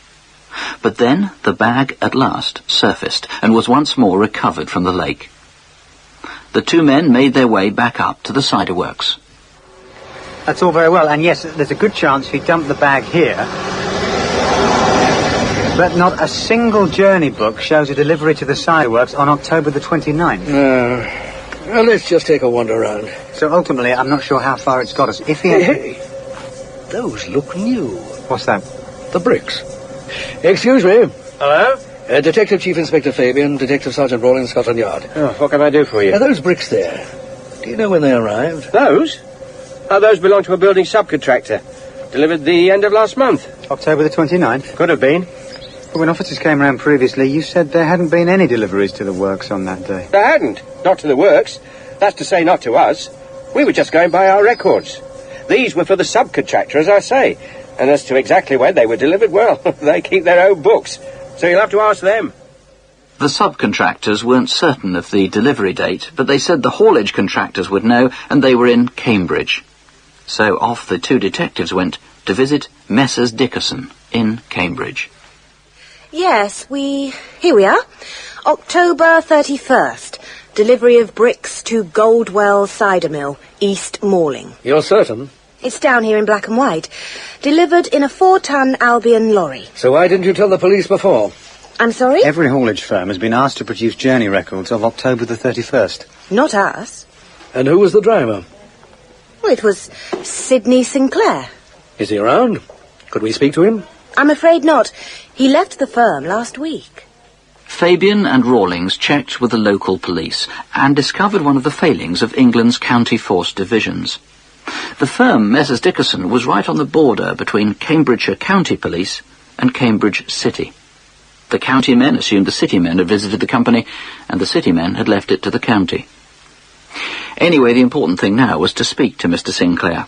He was soon traced and asked to come in to Cambridge Police Station. As soon as Detective Chief Inspector Fabian saw him, something told him that Mr. Sinclair wasn't on the level. You asked to see me? Yes. Well, do sit down. What did you say your name was? It's, Sinclair. Come on, how long has it been, Sinclair? It's Haigh, Harold Haigh. Ah. Well, Mr. Haigh, I'm making inquiries respecting a woman found murdered at Rootham Hill, Kent, on October the 31st. I understand you were on the road that day. Yeah, I took the A20 and then I turned off to take a load of bricks to the cider works. But I don't know nothing about any woman being murdered. I think I ought to tell you that a torn-up attaché case and a paper bag belonging to the dead woman were found in Winterfield Lane, along that route. I found the attaché case and I chucked it all away. Now, why would you do that? I got the wind up, didn't I? Fabian checked police records. Harry Haigh had convictions for 16 offences, including an assault upon a woman. With his assistant Rawlings, Fabian took Haigh back to the scene of the crime and made him show them exactly where he'd thrown each item. So, is that the lot then, Harry? No, it ain't. If you just drive a bit further on. Over there, that's where I threw a vest. Vest, Harry? Yeah, a vest. And where exactly did you throw it? Just there. In the bushes, there. Sergeant Rawlings. Sir. A job for you. Sergeant Rawlings duly made his way into the undergrowth, and sure enough, he soon emerged with a man's woolen vest. Now Fabian went back to the dead woman's mother, who said that Dagmar may well have worn a vest around her neck as a cheap sort of scarf. The vest now had to be examined closely. So what do you find, Doctor? Well, there's a hair on it that belonged to Dagmar Peters. Good. And was the vest used to strangle her? Ah, now that's a little beyond my remit. What I can say, though, is that the texture of the cloth fits the ridge marks in the strangulation bruises. Which is as near as you can come to say... There's close compatibility. All right. But if the vest was used to strangle her, and the vest was thrown in the bushes by Haigh, then the vest must have been taken off her after she died. That makes sense. I thought so. Harry Haigh hadn't yet confessed to any criminal act, but little by little the pressure must have been getting to him. On November the 23rd, at West Malling Police Station, he asked to see Detective Chief Inspector Fabian once more. Hello, Harry. Well, come in. I've hardly slept for a fortnight. I want to tell the truth. Good. Yeah, I've thought this business over all night, and I feel it's better for me to tell the truth about what happened. You see, I was driving along this road... The A20? Yeah, and I saw this woman on the offside, and she held up her hand for me to stop. I pulled in and she said she wanted to go to London. I said I wouldn't be going back there till 10 or 11 o'clock because I've got to take some bricks into East Malling. So did she get in? Yeah, and she put her attaché case on top of the engine cover. But then when we'd gone a little way, she asked me to pull into a turning. She said she wanted to talk to me. What about? She asked me if I'd got any money on me. So I said I always carry plenty of money about for me on this job, and she said she ain't got any money and she wanted to get some to get into London. And did you give her any? Well, she asked me how much I'd got on me, and I told her I got about £17, 10 shillings in my coat. But while she was talking to me, she must have been messing about with my jacket. And the next thing I saw was that she had me wallet in her hands and she was putting it down her dress. Down her dress. So what did you do, Harry? Well, I turned round to her and I told her, so that's your flipping game, is it? And with that, I hit her round the face. Well, then she started kicking and screaming, and as I went to get hold of her round the neck, something came away, which turned out to be a vest, which she must have been using as a scarf. With that, I went to pull the scarf, and I must have pulled it too hard, as the next thing I knew, she ain't moving. And that frightened me. I shook her, and she just slumped down. In the struggle, she kicked the cab door open, and I got a bit panicky, and I closed the door, and I backed out onto the road and drove on towards East Malling. I went about halfway down the hill, then I stopped and got out. I lifted the body out of the cabin and carried it across the road and lay it down behind a hedge. Then I had to, didn't I? I delivered the bricks to the cider works, and I threw away the bag and the gloves and the attaché case. Tell me, Harry, where was the jacket? Eh? Your jacket. Where was it? Hung up on a peg inside the cab of the lorry. On a freezing cold October morning before dawn, you were driving in your shirt sleeves? Well, Harry?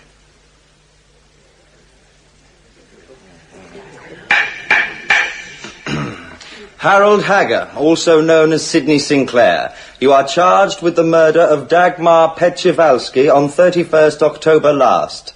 Harold Haigh, how do you plead? Guilty or not guilty? Not guilty. The case had come to trial at Kent Assizes. Harry Haggard's defence was presented by Mr. E.A. Morling. His basic case was that Haigh hadn't been in control of himself at the time of the killing. There was, after all, precious little motive that the prosecution could point to. Chief Inspector Fabian, you have met many prisoners.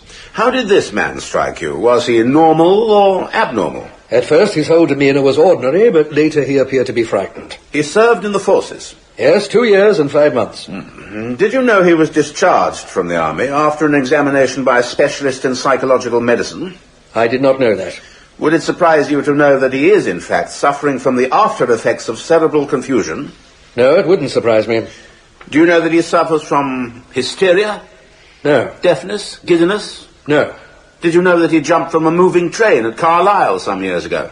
Yes, in June 1925 or 1926. Did you know he received a fracture of the skull and pelvis? I did not know that. And that he was in hospital for 20 days, and of that 20 days he was unconscious for 14?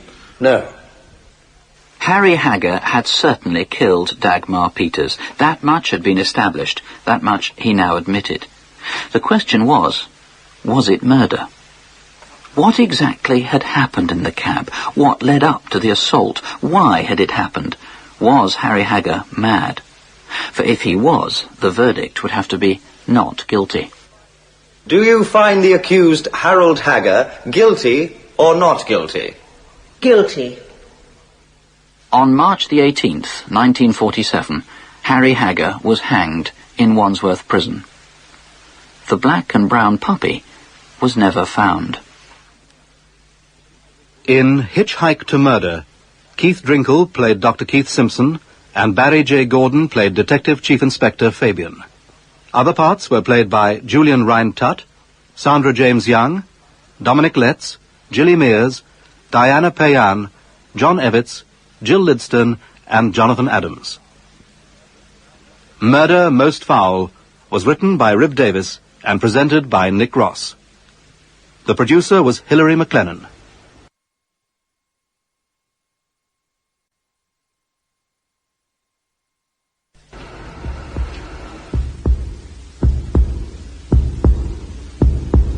And then I heard these footsteps in my kitchen. I didn't dare move. I hardly dared breathe. Could have been me, couldn't it? What is it, Paul? It's someone's hand. It's someone's hand. She must have had a weak heart, poor old girl. I had to stop her screaming, but I didn't mean to kill the old girl. You know what it is when a woman screams. Murder Most Foul. 6 forensic murder cases presented by Nick Ross. Case 4, The Wigwam Murder. It's wonderful, August. How did you learn to make it? I've always known. It's a proper wigwam. Not a proper one. But it'll do for here. Somewhere for us to be together. I love you, August. I'll always be yours. You know that, don't you? Your squaw. We are going to get married, aren't we? I told you we would, didn't I? Come here. It was the summer of 1942. The south of England was teeming with soldiers from all across Britain, the Empire and North America, all being toughened up in readiness for D-Day. Of course, the soldiers had their fun as well, and at a time when life was lived right to the limit, many of the local young women were more than happy to oblige. When Joan Wolfe left home and drifted to one of the camps near Guildford in Surrey, she lived rough for a time, and then she disappeared. Joan's decomposing body was found at Hankley Common on the morning of October the 7th, her leg and arm protruding from a mound of earth. The following day, Dr. Keith Simpson, the Home Office pathologist, was on the scene with his friend Dr. Eric Gardner. Numerous police officers were there too, as well as Dr. Simpson's secretary, Molly Lefebvre. What do you think, Doctor? Well, Eric, you've been here longer than we have. As both limbs are mummified, I'd say she died a good few weeks ago. Agreed. Excuse me, gentlemen. Could you just stand back? I'd like to take one from here. Oh, certainly. And we'd better collect a few samples of soil. Could you pass me the bags, please, Molly? Right, Doctor. Now, let's have a look. Yeah, pretty fragile. So when the photographer's finished... Oh, that was my last one. Good. So the Chief Constable suggested that we should call you in. Dr. Simpson, Dr. Gardner. This is Detective Chief Inspector Greeno from Scotland Yard. How do you do, gentlemen? I know you by reputation. And you, sir? Well, I was just saying, the body is very delicate, so I suggest that Dr. Gardner here and myself do the digging. With the greatest care, the two pathologists unearthed the girl's remains. Finally, there was the whole body before them, intact, except that part of the skull had been smashed to pieces. So, what can you tell us? Buried 5 or 6 weeks ago, I would say. Why? Well, see this piece of heather here? Whoever buried the body turned this bit of earth upside down, which is how I found it. See? It's still green. And it had already flowered before it got turned over. Really? Yes. The heather finishes flowering around the beginning of September in these parts. So, sometime around the beginning of September. Now, what about the body itself? That scarf's too loose for a strangling, isn't it? Oh, much too loose. And that clothes don't look too disarranged. Tatty, certainly. But it doesn't look like a sex crime. Not so far, no. But no shoes. So she didn't walk here. There are lacerations there, both above and below the ankle. Did you see there's soil ground into those cuts? And a lot of grazing. So I would say she was dragged here, probably pulled by her right arm, and I should think her shoes fell off on the way. So she was dragged uphill to here. Oh, we're beginning to learn something about her killer. Well, this place is swarming with strong young men, Chief Inspector. True. This number of maggots. I'd say the body lay for some time, maybe even a day or two, before it was brought here and buried. It must have been exposed to the air to give time for the bluebottles to settle and propagate. Completely uncovered? Possibly. Or just partly covered, perhaps with loose leaves or cloth or a blanket. And a skull. What sort of weapon would you say? Something heavy and blunt? An iron bar, maybe, or a wooden pole, or a stake. She was hit with tremendous force. Anything else? Well, there's some sort of wound to her right forearm, too, but it's hard to see exactly what for all these maggots. The whole body needs a day in a lyson bath to kill them off. And we've got to put the skull back together. I'll ask the coroner if we can take it back to Guy's. Oh, thank you, gentlemen. Right, I want the whole of this area searched inch by inch. I want that blunt weapon, and I want her shoes. So there began a painstaking search of the common. 60 officers strung out at 2-yard intervals, moving in a line inch by inch across the land, each man looking only at the ground immediately in front of him. Meanwhile, the body was removed to Guy's Hospital in London. One of the local Surrey police came up and watched as Dr. Simpson removed the clothes. And curiously, the officer thought he may have recognised the girl's skirt. Not a pretty sight. No. Though she may have been pretty enough in real life. The bone x-rays put her at about 19 or 20, 5'4", small hands, small feet.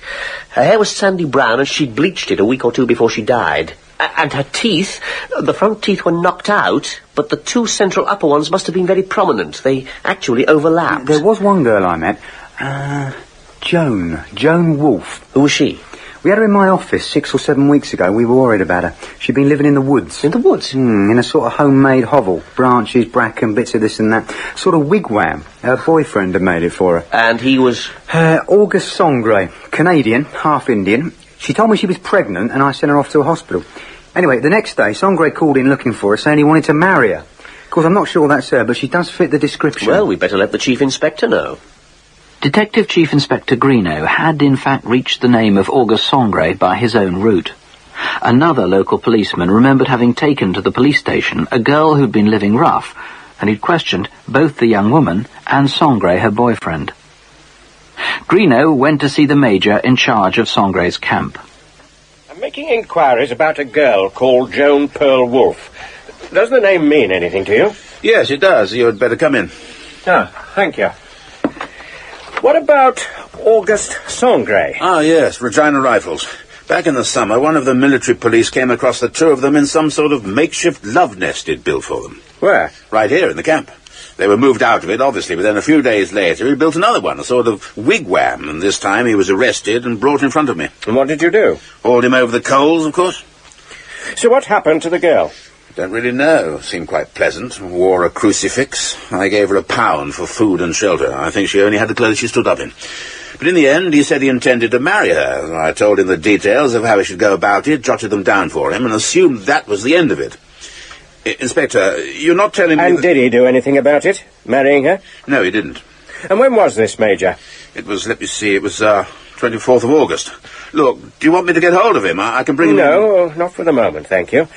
And I'd be obliged if you'd not mention this to anyone until I say so. Of course. Then, perhaps within a week or two... Oh, well, Songray's finishing his course here. He's due for a fortnight's leave, starting Monday. Can it be delayed?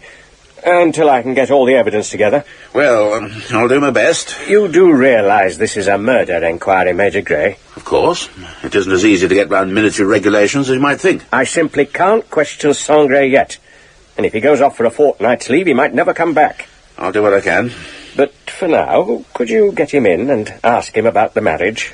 Whether it's going ahead or not? Yes, Chief Inspector, I will. Back at the mortuary at Guy's Hospital, Dr. Simpson and his secretary, Molly Lefebvre, were having tea. Another cup, Doctor? Yeah, thank you, Molly.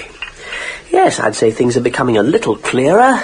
You see there, at the top of the head, stab wounds. Severe, and they will have caused her terrible pain, but they wouldn't have been enough to kill her, which is presumably why he smashed her skull in.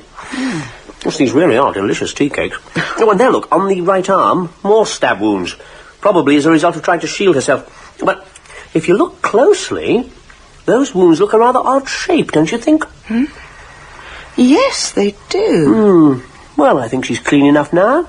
We ought to get her out and have a closer look. At the camp, Major Grey had his interview with August Songray, but little came of it. All Songray said was that Joan had gone missing, and there didn't seem to be much he could do about it. He didn't seem to be particularly bothered either way. The Major failed to find a way of postponing Songray's leave. Songray had asked for a warrant to go to Glasgow, and the Major could think of no way of stopping him. So the Detective Chief Inspector was forced to see him now. That's over an hour you've kept him waiting, sir. Yes, I know. Sergeant Hodge, go and find out how Songray's responding. Just waiting can do strange things to a man, don't you think? Now, if I'd committed a murder, and I was made to wait without even knowing who I was going to see or why, I think the anxiety might even get out of control.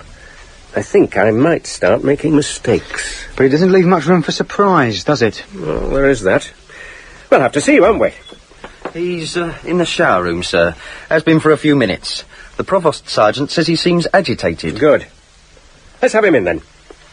Seems you were right. Let's hope so. You never can tell with nerves. Ah, Private Sangre, is it? Yes, sir. Superintendent Webb, I believe you already know. My name is Detective Chief Inspector Greenough, and this is Detective Sergeant Hodge. We're from Scotland Yard. Yes, sir. I'd like to know about your friendship with Joan Pearl Wolfe. All right, sir. I think it might be more convenient to talk at the police station. That's all right. However anxious Sangre might have been a short while earlier, he now recovered his composure. Once at the station, he began to talk, and talk, and talk. Every detail of himself and of his relationship with Joan Wolfe he willingly supplied, from how they met, to when they first made love, to where and how they lived together, to the fact that he was illiterate and had to have a friend do his letter reading and writing for him. It might not all have been reliable information, but it was certainly there, in quantity. At one point, the interview was interrupted, as a piece of information had to be given to the Chief Inspector. His team had moved from the common to searching the adjoining lands, and in the undergrowth of Houndown Woods had come across a long, solid bough of beechwood with bleached blonde hairs sticking to it. In the evening, Detective Chief Inspector Greenough suggested to Sangre that he take a break, and that the two of them should go for a walk over the common. Still, Sangre talked, and talked. It's beautiful here, don't you think? I do, yes. We used to do a lot of walking, Joan and me. I bet you've walked every inch of this common, and the woods around. Sometimes we used to sit down and eat our pies together. Right here. And Joan used to drink the tea and water from her hot water bottle. She never used to use a cup. Then, across there, that's where I built the first wigwam for her. She had nowhere to live. And the second one? That was across there, behind the sergeant's lines. Well, now where shall we go? Let's go over there. August? No, I don't want to go there. Well, over there, then. No, I don't want to go there either. Sangre had by now taken the police officer on a guided tour of the area, but just these two places he refused to visit. They were, of course, the spot where the body had been found, and the spot where the beechwood bough had been discovered. Greenough was sure that Sangre was his man. It was now a matter of proving it. Day after day, still Sangre talked, while at the same time Greenough's team of searchers continued to make discoveries. Finally, Sergeant Hodge, who'd been taking the whole thing down longhand, read Sangre's 58-page statement back to him.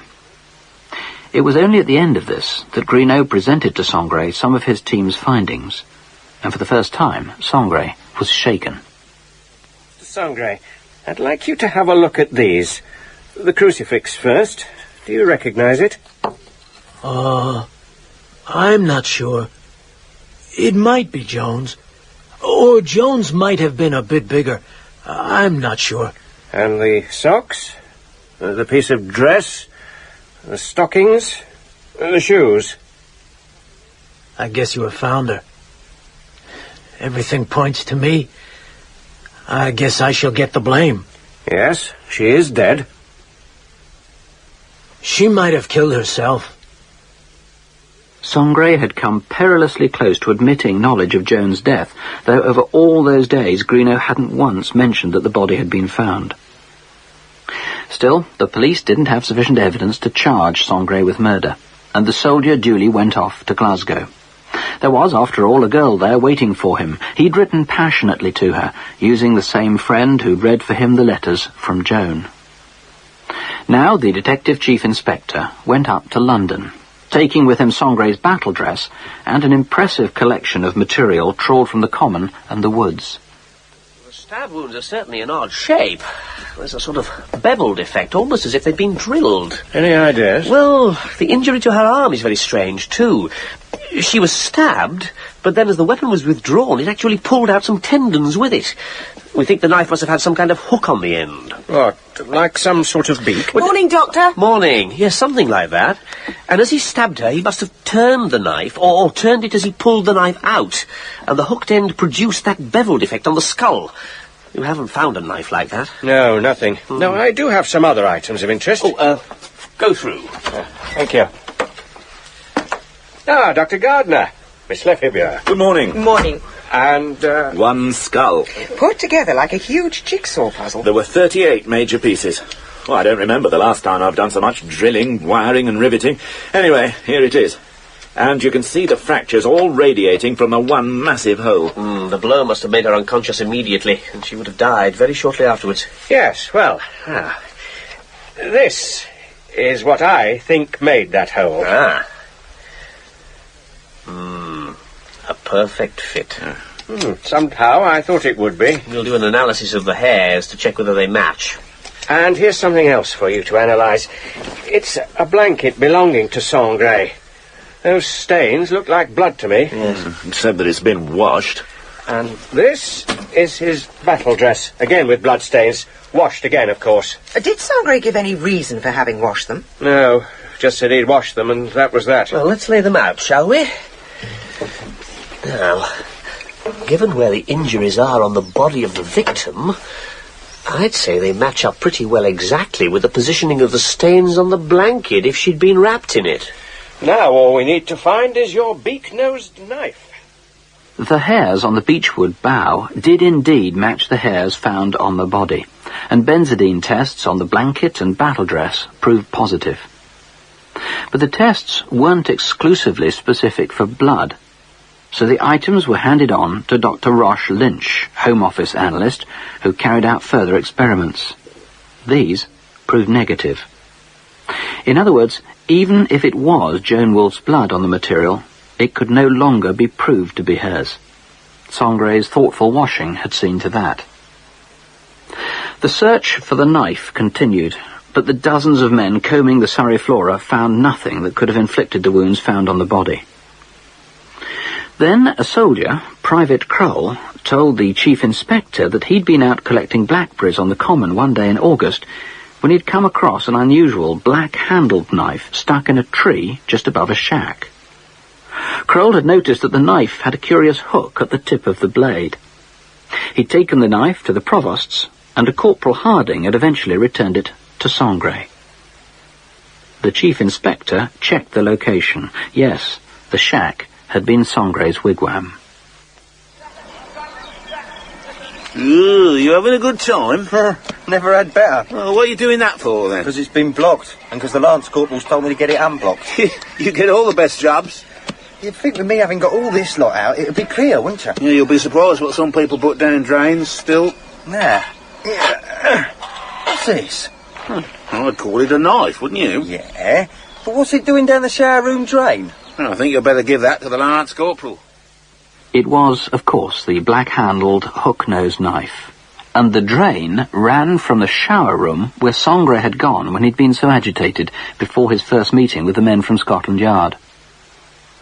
Both Private Kroll and Corporal Harding identified the knife as the one that had been sticking in the tree above the wigwam, and the one that August Sangre had clearly accepted back as his own. Sangre now returned from Glasgow, and once more he was brought to the local police station at Thursley. Just as at the earlier interview, Detective Chief Inspector Greenough hadn't told his suspect that Joan's body had been found, so now he didn't tell him of the knife. Greenough's colleagues sat patiently as the senior officer talked casually with Sangre for some time about minor details of his previous statement, before Greenough gently slipped in the general topic of the knife. Oh, that's about it, Mr. Sangre. I can go? I should think so. Oh, just one more thing. The regimental police at the camp say that back in August they came across a black-handled knife stuck in a tree. Apparently it was yours. Oh, no, it wasn't mine. It was Joan's. I forgot to tell you about the knife before. I never thought about it. Joan used to carry it in her handbag. She told me she got it from the soldier she went out with before she met me. We used to use it every day at the wigwam. I was shown it by the military policeman, but I told them it was Joan's. Really? And did the policeman give it back to you? No, that knife was never given back to me, and it was never given back to Joan. I didn't see it again. Would you recognize it? I'm not sure. Well, if we could just get that in the form of a formal statement. Excuse us for a moment, would you, Sergeant?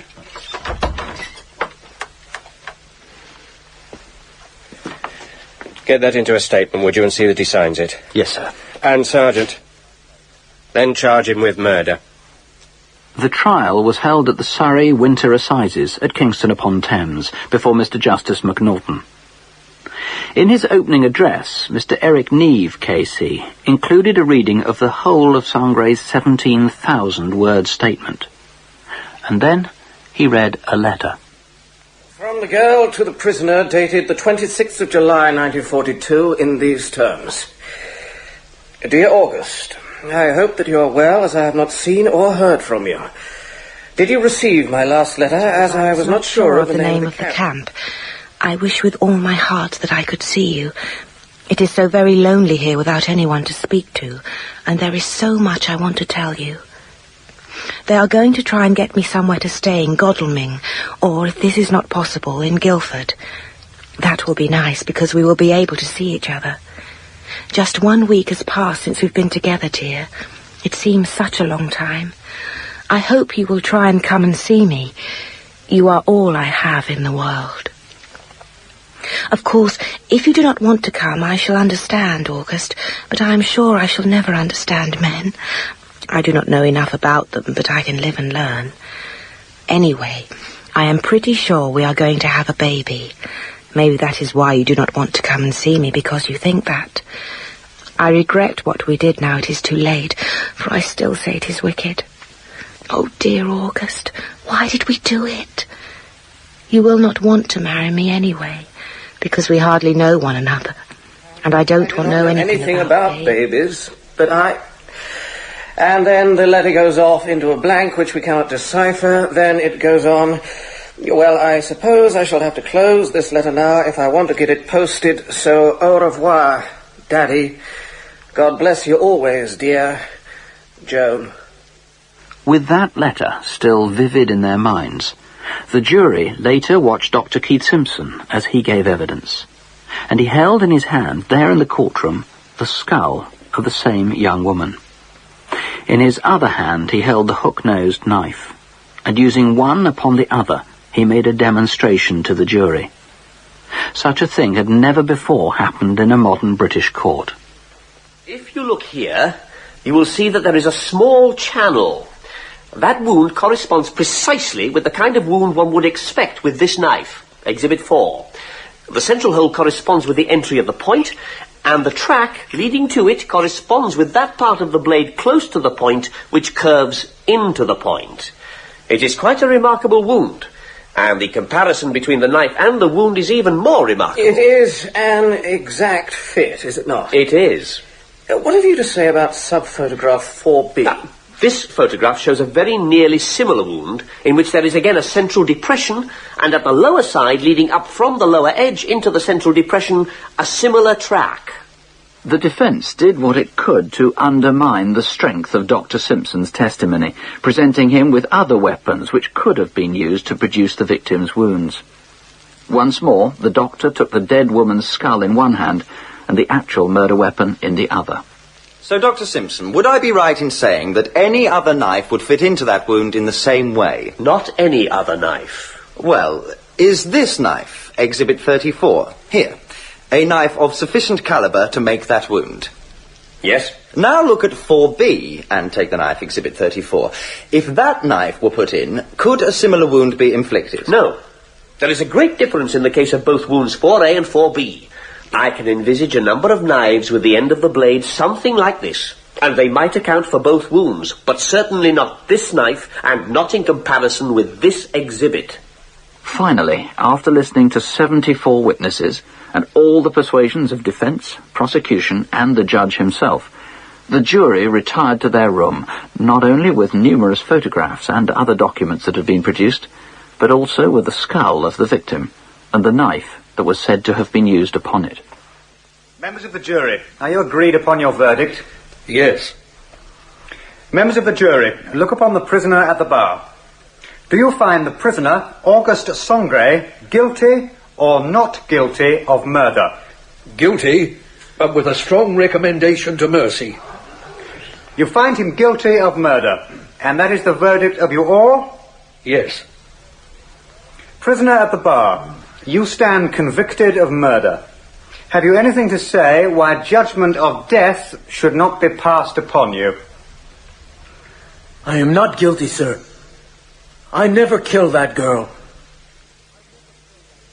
Auguste Sangre, the jury have found that it was you who murdered Joan Wolfe, and no one who heard the evidence can doubt the justice of their verdict. They have accompanied it with a strong recommendation to mercy. That will be forwarded to the proper quarter. It only remains for me to pronounce the sentence prescribed by law. The sentence of the court is that you be taken hence to the place from whence you came, and from thence to the place of lawful execution, and that you be there hanged by the neck until you are dead, and that your body afterwards be buried within the precincts of the prison in which you shall have been last confined. And may the Lord have mercy on your soul. Despite the recommendation of the jury, there was no mercy shown. Sangre was hanged at Wandsworth Jail, and next day his corpse was sent for a routine post-mortem to Dr. Simpson. Doctor, have you noticed this? What's that? The tattoo on his arm. It says Pearl. In The Wigwam Murder, Keith Drinkle played Dr. Keith Simpson, and John Evitts played Detective Chief Inspector Greeno. Auguste Sangre was played by John Gerasio. Other parts were played by Stephen Thorne, Sandra James Young, Gilly Mears, Dominic Letts, David Thorpe, Julian Rhine-Tutt, Jonathan Adams, and Barry J. Gordon. Murder Most Foul was written by Rib Davis and presented by Nick Ross. The producer was Fiona MacLean.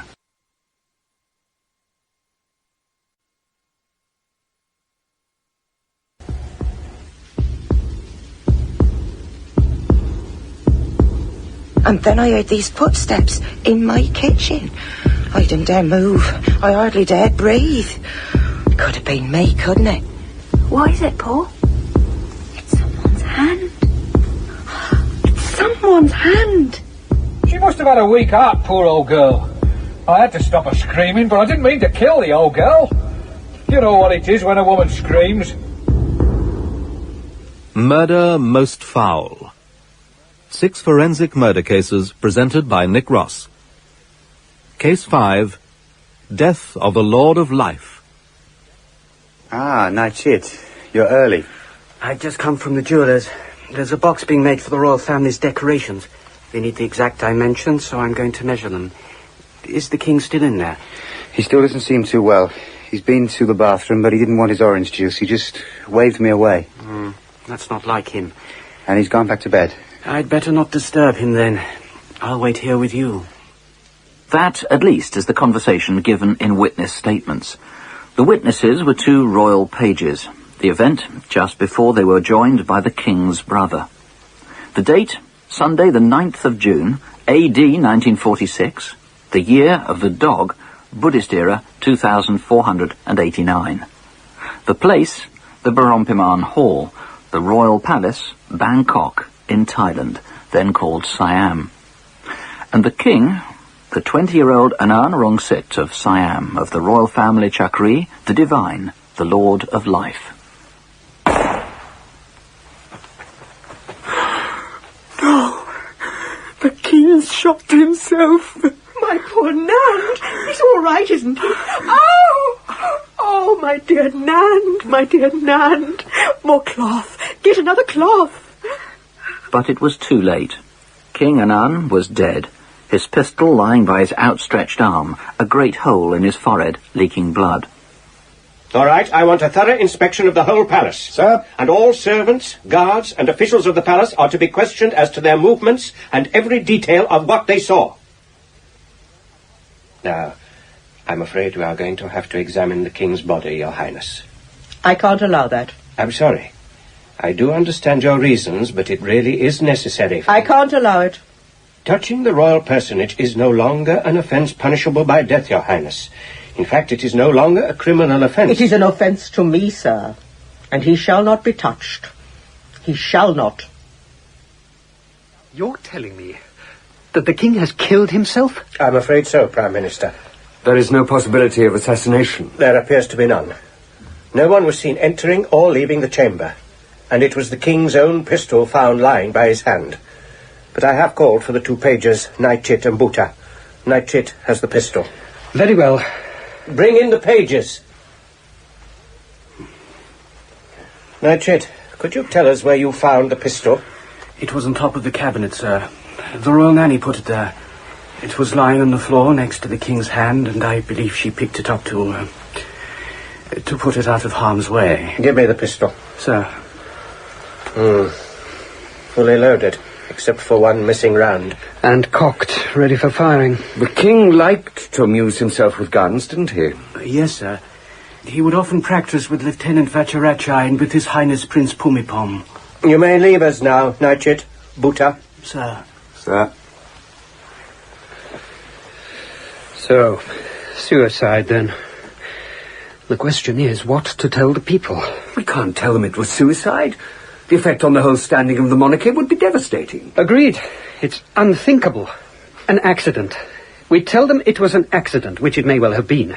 The king was handling one of his guns, as he often does, as he's well known for doing, and it went off. An accident. This was indeed the version of events proclaimed to the people of Siam, though the Princess Mother made a thorough search for a suicide note. She found nothing, but she did learn that her son had recently burned a number of papers. The proclamation of the king's death was met with astonishment and enormous grief throughout the country. This intelligent young man, still uncrowned, had only 6 months ago returned to Siam from his studies in Switzerland. He had immediately captivated the nation with his warmth and courtesy. Even more than the respected Prime Minister Priddy, King Anand represented to the Siamese people stability and dignity. Now he was dead. His brother, Pumipon, was to succeed him on the throne. Meanwhile, the king's body was undergoing a series of rituals in readiness to be placed in the great golden urn. It was only at this point that the other hole in his head was found. It was at the back of the skull, and smaller than the hole at the front. The information could not be contained inside the palace. It now looked as though the king had been shot dead from behind. But, Prime Minister, I don't think you realise what is being said. Then tell me. Your name is being mentioned in connection with the death of the king. What? But by whom? They're just general rumours, Prime Minister, but they're spreading everywhere. Then we will have to stop them spreading. Those who know of these things know that your relations with the king were always very cordial. Yes, we were friends. We went for weekends away together. How on earth But could there anyone are others, I don't know whether they've been encouraged or not, others who say you could have seen the king as a threat to your own authority, and... But we shall have a king. Anand's brother. Or do they say I shall have him murdered as well? They say you were jealous of his popularity. What? They say you were responsible for the king's safety. Well, of course I was. That you invited him to Siam at this time before he had finished his studies, and it was you who extended his stay here beyond the few months originally planned. This is ridiculous and insulting. The king was not feeling well, not concentrating, idly playing around with his gun, and it went off. That's all. We'll meet these rumours head on. We'll send out another official communique. Dr. Neat, meanwhile, was standing in the compound of Bangkok's police headquarters with a gun in his hand. You sure this is really necessary, Doctor? Unless you have a better suggestion. There are a few individuals I wouldn't mind putting up against a wall. But pigs make less fuss. Here goes.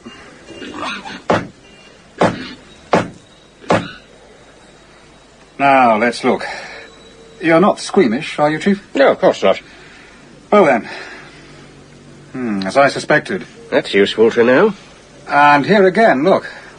So, the assumption that a bullet leaving the victim's head makes a bigger and a messier hole than the one where it enters the head is wrong. It can be just as big and just as much of a mess where it goes in. Or even bigger. So, the king may not have been shot from behind. Yes, that's right. And the doctors at the hospital got it wrong. The Prime Minister issued his communiqué. Neat made known the results of his pig shoot, and then came further confirmation that the king had been shot from the front. 3 days after Anand's death, a bullet was found by Nai Chit embedded in the king's pillow. Priddy now tried to suppress rumour more forcibly, but that only threw more suspicion upon himself. So 9 days after the king's death, Priddy finally set up a commission of inquiry. And for the first time in the history of Siam, the golden urn was reopened and a post-mortem was carried out on a monarch. Finally, on October the 31st, the commission presented its report. It stated that given the safety features of the pistol and the king's great experience with firearms, the death could not have been an accident. But whether it had been suicide or assassination, the commission couldn't say. Rumours continued to flourish, and in March the following year, the fascist, Pibul, saw how he could use it. He founded the Might is Right party, and the following September, supported by the army, Pibul staged a coup. We have one purpose in taking the reins of government, and one purpose only: to ensure the discovery of the murderer or murderers of our greatly lamented King Anand VII. The commission of inquiry was entirely unsatisfactory, so we call upon all loyal citizens to support us in our genuine attempts to identify the culprit. With the quiet help of British and American diplomats, Priddy was able to escape. Lieutenant Vajrachai and many of Priddy's supporters also managed to flee, but 3 others weren't so fortunate. The 2 royal pages, Chit and Bhutta, and the ex-private secretary, Chalio. They were cast into prison pending a new investigation. Pibul soon announced himself Prime Minister. But here, our story moves to the leafy suburbs of southern England. Ah, Major General Finnick. Do come in. Thank you, Dr. Simpson. And how can I help you? Well, as I believe you know, Doctor, our King Anand died of a gunshot wound to the head some 3 years ago. And may I just check, Doctor, you are not a government representative, are you? No, I'm what is called consultant pathologist to the Home Office. I'm not employed by them directly as such. Ah, good. Because this business does have certain political overtones, and it would not be well for us to involve foreign governments. I understand. In fact, to be plain, it seems that the Prime Minister of our country at the time of the shooting, Mr. Priddy, was in all likelihood implicated in King Anand's death. We think the actual killing probably involved the King's former private secretary, Chalio, who left his service under something of a cloud. And it would have needed the collusion of the 2 pages, Bhutta and Chit. All of that is what we have to establish. Well, I think perhaps we're putting the cart before the horse a little here, Major General. Could you just tell me the facts of the case? Certainly. And that, Doctor, is the evidence we have so far accumulated. Well, the first thing I have to say is that it's pretty astonishing you've managed to reach any conclusions at all. I'm sorry? All the elementary rules were ignored. The body was disturbed. It was even thoroughly washed, you say, before it was at all examined. As I said, it is not acceptable to touch the King's body except... But it seems to me that it was touched a great deal. And then everything was moved. The gun was moved, the cartridge, the bedding. You did say that some of the bedding had actually been buried and had to be dug up again. One of the royal servants took it upon himself out of respect. Yes. And the gun appears to have been handled by anyone who wished to. So fingerprinting was quite impossible. That's true. Well, let's deal with the possibility of accident first. I think your commission of inquiry was right. An intelligent man trained in firearms simply would not finish up shooting himself accidentally with a Colt 45. He'd have had to take the catch off, have it fully loaded, pointing at his own forehead. No, whatever it wasn't an accident. We agree with you, Doctor. So, was it suicide? You say he was found flat on his back as though asleep. And the gun was found next to his left hand, although... He was right-handed. Quite. Now, that does seem extremely unlikely, that the gun should have finished up there. Now, How far away did you say the gun was from the king's forehead? Not more than 1.5 inches. But not pressed up against the skin itself? We don't believe so. Again, very unusual. A suicide will invariably press the weapon right up against himself, to steady it, I suppose, but also to leave no room for error. That is my experience. So you think it was murder, Doctor? I haven't finished yet. A suicide likes to point the pistol straight at either one temple or the other, or sometimes at the bridge of the nose. Now, my point is this, that the wound was not at any of these sites. It was just above the eye, you say? Just above it, yes. Well, again, that does not point to suicide. But it does point to murder. Yes, I'd say that it does. On the 28th of September 1948, the trial of Chitt, Bhutta and Chalio began. The indictment stated that the pistol found at the king's side was not the one used in the killing, but that Knight Chitt had planted it in order to mislead the subsequent inquiry. The case was heard in courtroom 24. On that first day, there were over 1,000 spectators, crammed into the little room itself and into every available space outside, where loudspeakers relayed the proceedings. Public interest continued to be intense, even as the trial continued not just for days and weeks, but eventually extended into months and even years. The proceedings didn't start well. My lords, I wish to point out that defending counsel has only been allowed to interview the accused within the last 2 months, which, given the complexity of the case, is self-evidently inadequate. Your point is noted, but clearly it is now not capable of remedy. You have a further submission? I do, my lords. Immediately before the trial, we have been presented with an enormous volume of documents collected by the prosecution, but we have been given no time in which to examine these documents in order to be able properly to question their contents. We therefore call for an extension of time, my lords.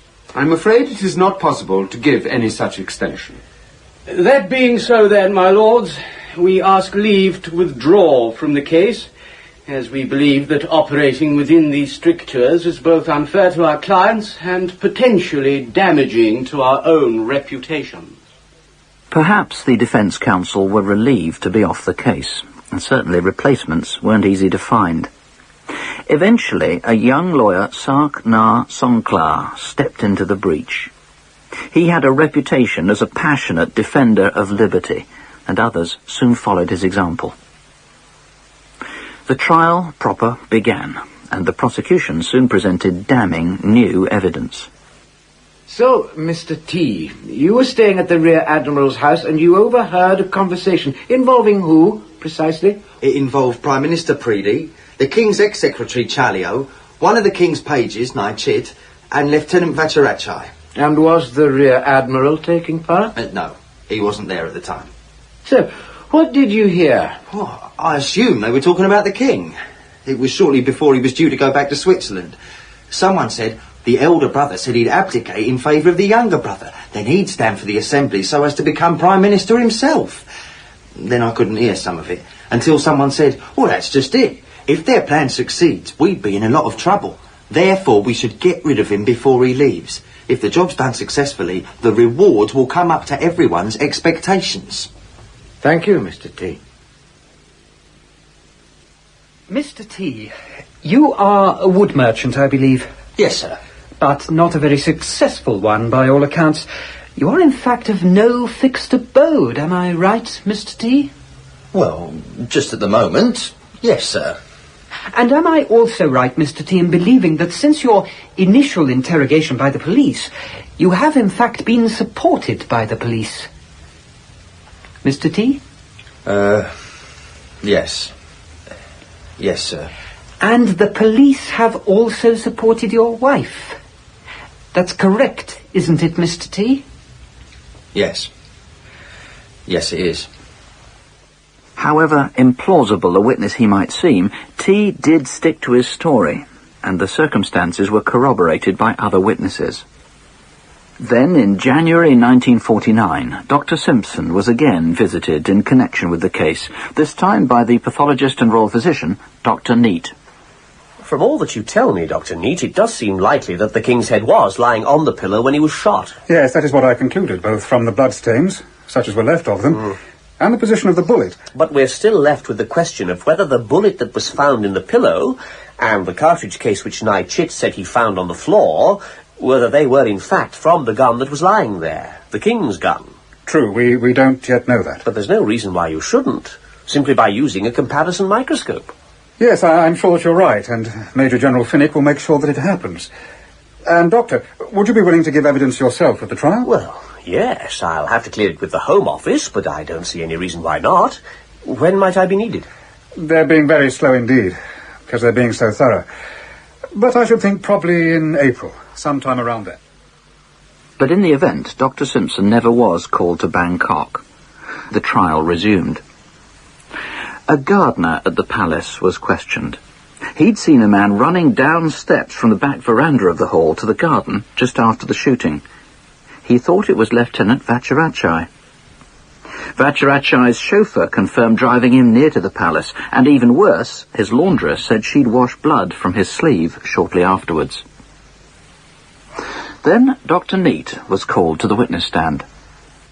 And tell us about events after the tragedy, Dr. Neat. I was one of those that served on the Commission of Inquiry, and I kept in close touch with Prime Minister Preedy. And that inquiry concluded that the King's death was not an accident. Yes, that was the majority decision, including Dr. Keith Simpson of London. Ah, yes, Dr. Simpson. I have his report here. Let me read you some passages, Dr. Neat. The position of the body leads me to believe that suicide was extremely unlikely. In 20 years' experience, I have not seen a suicide shoot himself whilst lying flat on his back. This is not a case of suicidal discharge, nor of accident, but one of deliberate killing by a firearm. Fairly conclusive, wouldn't you say, Doctor? I, myself, continue to believe that it was an accident. And why is that? The palace guard was not strict, but it was plentiful. In my opinion, it would have made the undetected entry and exit of an intruder quite impossible. And suicide would have been entirely at odds with the character of a man. He was a thoughtful and happy man. Did the King or his brother ever discuss politics with you? Never, my lord. But 2 months after the royal family had arrived from Switzerland, the Princess Mother did ask me for my opinion of Prime Minister Preedy. And what answer did you give her, Royal Highness? I answered that people liked him for his great knowledge, his cleverness, and his compassion, although he is regarded as left-wing because of the 1933 economic plan. This was a brave response from the doctor, flying in the face of opinion that the prosecutors and the government wanted to hear. The trial now moved on to consider whether the King's pistol had in fact been the gun used in the shooting. If the pistol or the bullet had been swapped, presumably by one of the royal pages, then that would tend to suggest the death had been a murder. Another police expert was called. A member of the Commission of Inquiry noted that the bullet which up until then had been assumed to have killed Annan was in fact not marked, not dented at all. And this is what led to the suspicion that in fact that bullet had been planted. May I now hand to you, my lord, exhibits 126 and 127. Photographs which show first a bullet which has been fired through a human skull, then one which has been fired through a piece of paper. You will notice, my lord, the obvious damage to the bullet which has been fired through the skull, while the other one looks just as though it had not been fired at all. Now, officer, could you tell us what is your experience of these matters? Oh, yes. It's my experience that when bullets are fired at a human skull, they're sometimes slightly dented and sometimes very damaged indeed. Sometimes slightly and sometimes very damaged. That's my experience. And then, on some occasions, the bullets have not been dented at all. I'm sorry? Well, sometimes, even though they're shot through a skull. There's no sign of damage at all. No, surely that cannot be the case. It's simply common sense that a bullet fired through a solid object is going to be damaged in some way. That much is obvious. And we're talking about a bullet going through both the front and the back of a skull. The witness may stand down. In fact, the police officer was correct. Some parts of skulls are much softer than others, and it's not uncommon for a bullet used in this way to be undamaged. What then of the simple tests with a comparison microscope as suggested by Dr. Simpson, which would have established whether the bullet in the pillow had been fired from the King's pistol? The tests were never carried out. The trial continued for many months more, culminating in a hearing at the Royal Palace with evidence from the Princess Mother and the new monarch, King Bhumibol. I'd heard that Chalio let his car be driven right up to the door of the Barompiman Hall. Whether my brother was displeased or not, I don't know. But I do remember once when my mother wanted a car, one was being repaired and Chalio had sent the other to Pridi, so someone else had to lend their car. The king never told me anything about Chalio being disrespectful, but I assume he left because the king was displeased. And when the king went to Hua Hin on holiday, Pridi went too. There, Pridi used the royal jeep, the king's personal property, without permission. He also did not get permission for a party of ex-members of the Free Thai movement. It turned out a very noisy party. So that was the prosecution case, and a case most convenient to a government wishing to disgrace the exiled Pridi forever. Pridi and his followers were disrespectful to royalty. They hatched the plot for their own political purposes to kill the king and involved one or possibly both the royal pages. On the 27th of September, the court delivered its judgment. The court rules that the death of His late Majesty King Anand Mahidol was brought about by assassination. But Chalio, the court is not persuaded that your dismissal from the royal service was likely to have turned you into a traitor. The case against Chalio Patumrot must therefore be dismissed. Naichit, your service in the palace ought to have endowed you with a natural gratitude and loyalty far outweighing any dark or seditious motive. Yet the offer of some tremendous benefit made you forget yourself. The court therefore finds a conviction beyond doubt against Naichit Singhasenai, the second accused. Bhuta, we conclude that the evidence against you is insufficient. The charges against Chalio and Bhuta having been dismissed, the two are hereby ordered to be released. So Naichit, the more intelligent of the two pages and the one said to have planted the pistol, bullet and spent cartridge, was sentenced to death. The others were to be freed. But there were appeals, both from defence and prosecution. The trial had taken 5 years, during which the accused had been subject to truth drugs and they'd been continually beaten. The appeal took a further 15 months. Since it has been established that this was death by assassination, and the complicity of the page Naichit has likewise been established, we do not find it credible that Naichit would have been able to carry out his part of the plot without the involvement of Bhuta. Nor, on the evidence reviewed here, do we find it plausible that Chalio could have been uninvolved in the planning of the murder. We therefore find all three guilty as accused. So the government of Pibul Sungkram had proved what it had wanted to prove. The plot had been masterminded by Pridi with the help of Chalio, and the killing was carried out by Vacharachai with the assistance of Chit and Bhuta. All those not in exile had paid the price. Indeed, that may have been what really happened. But many years later, new evidence was unearthed.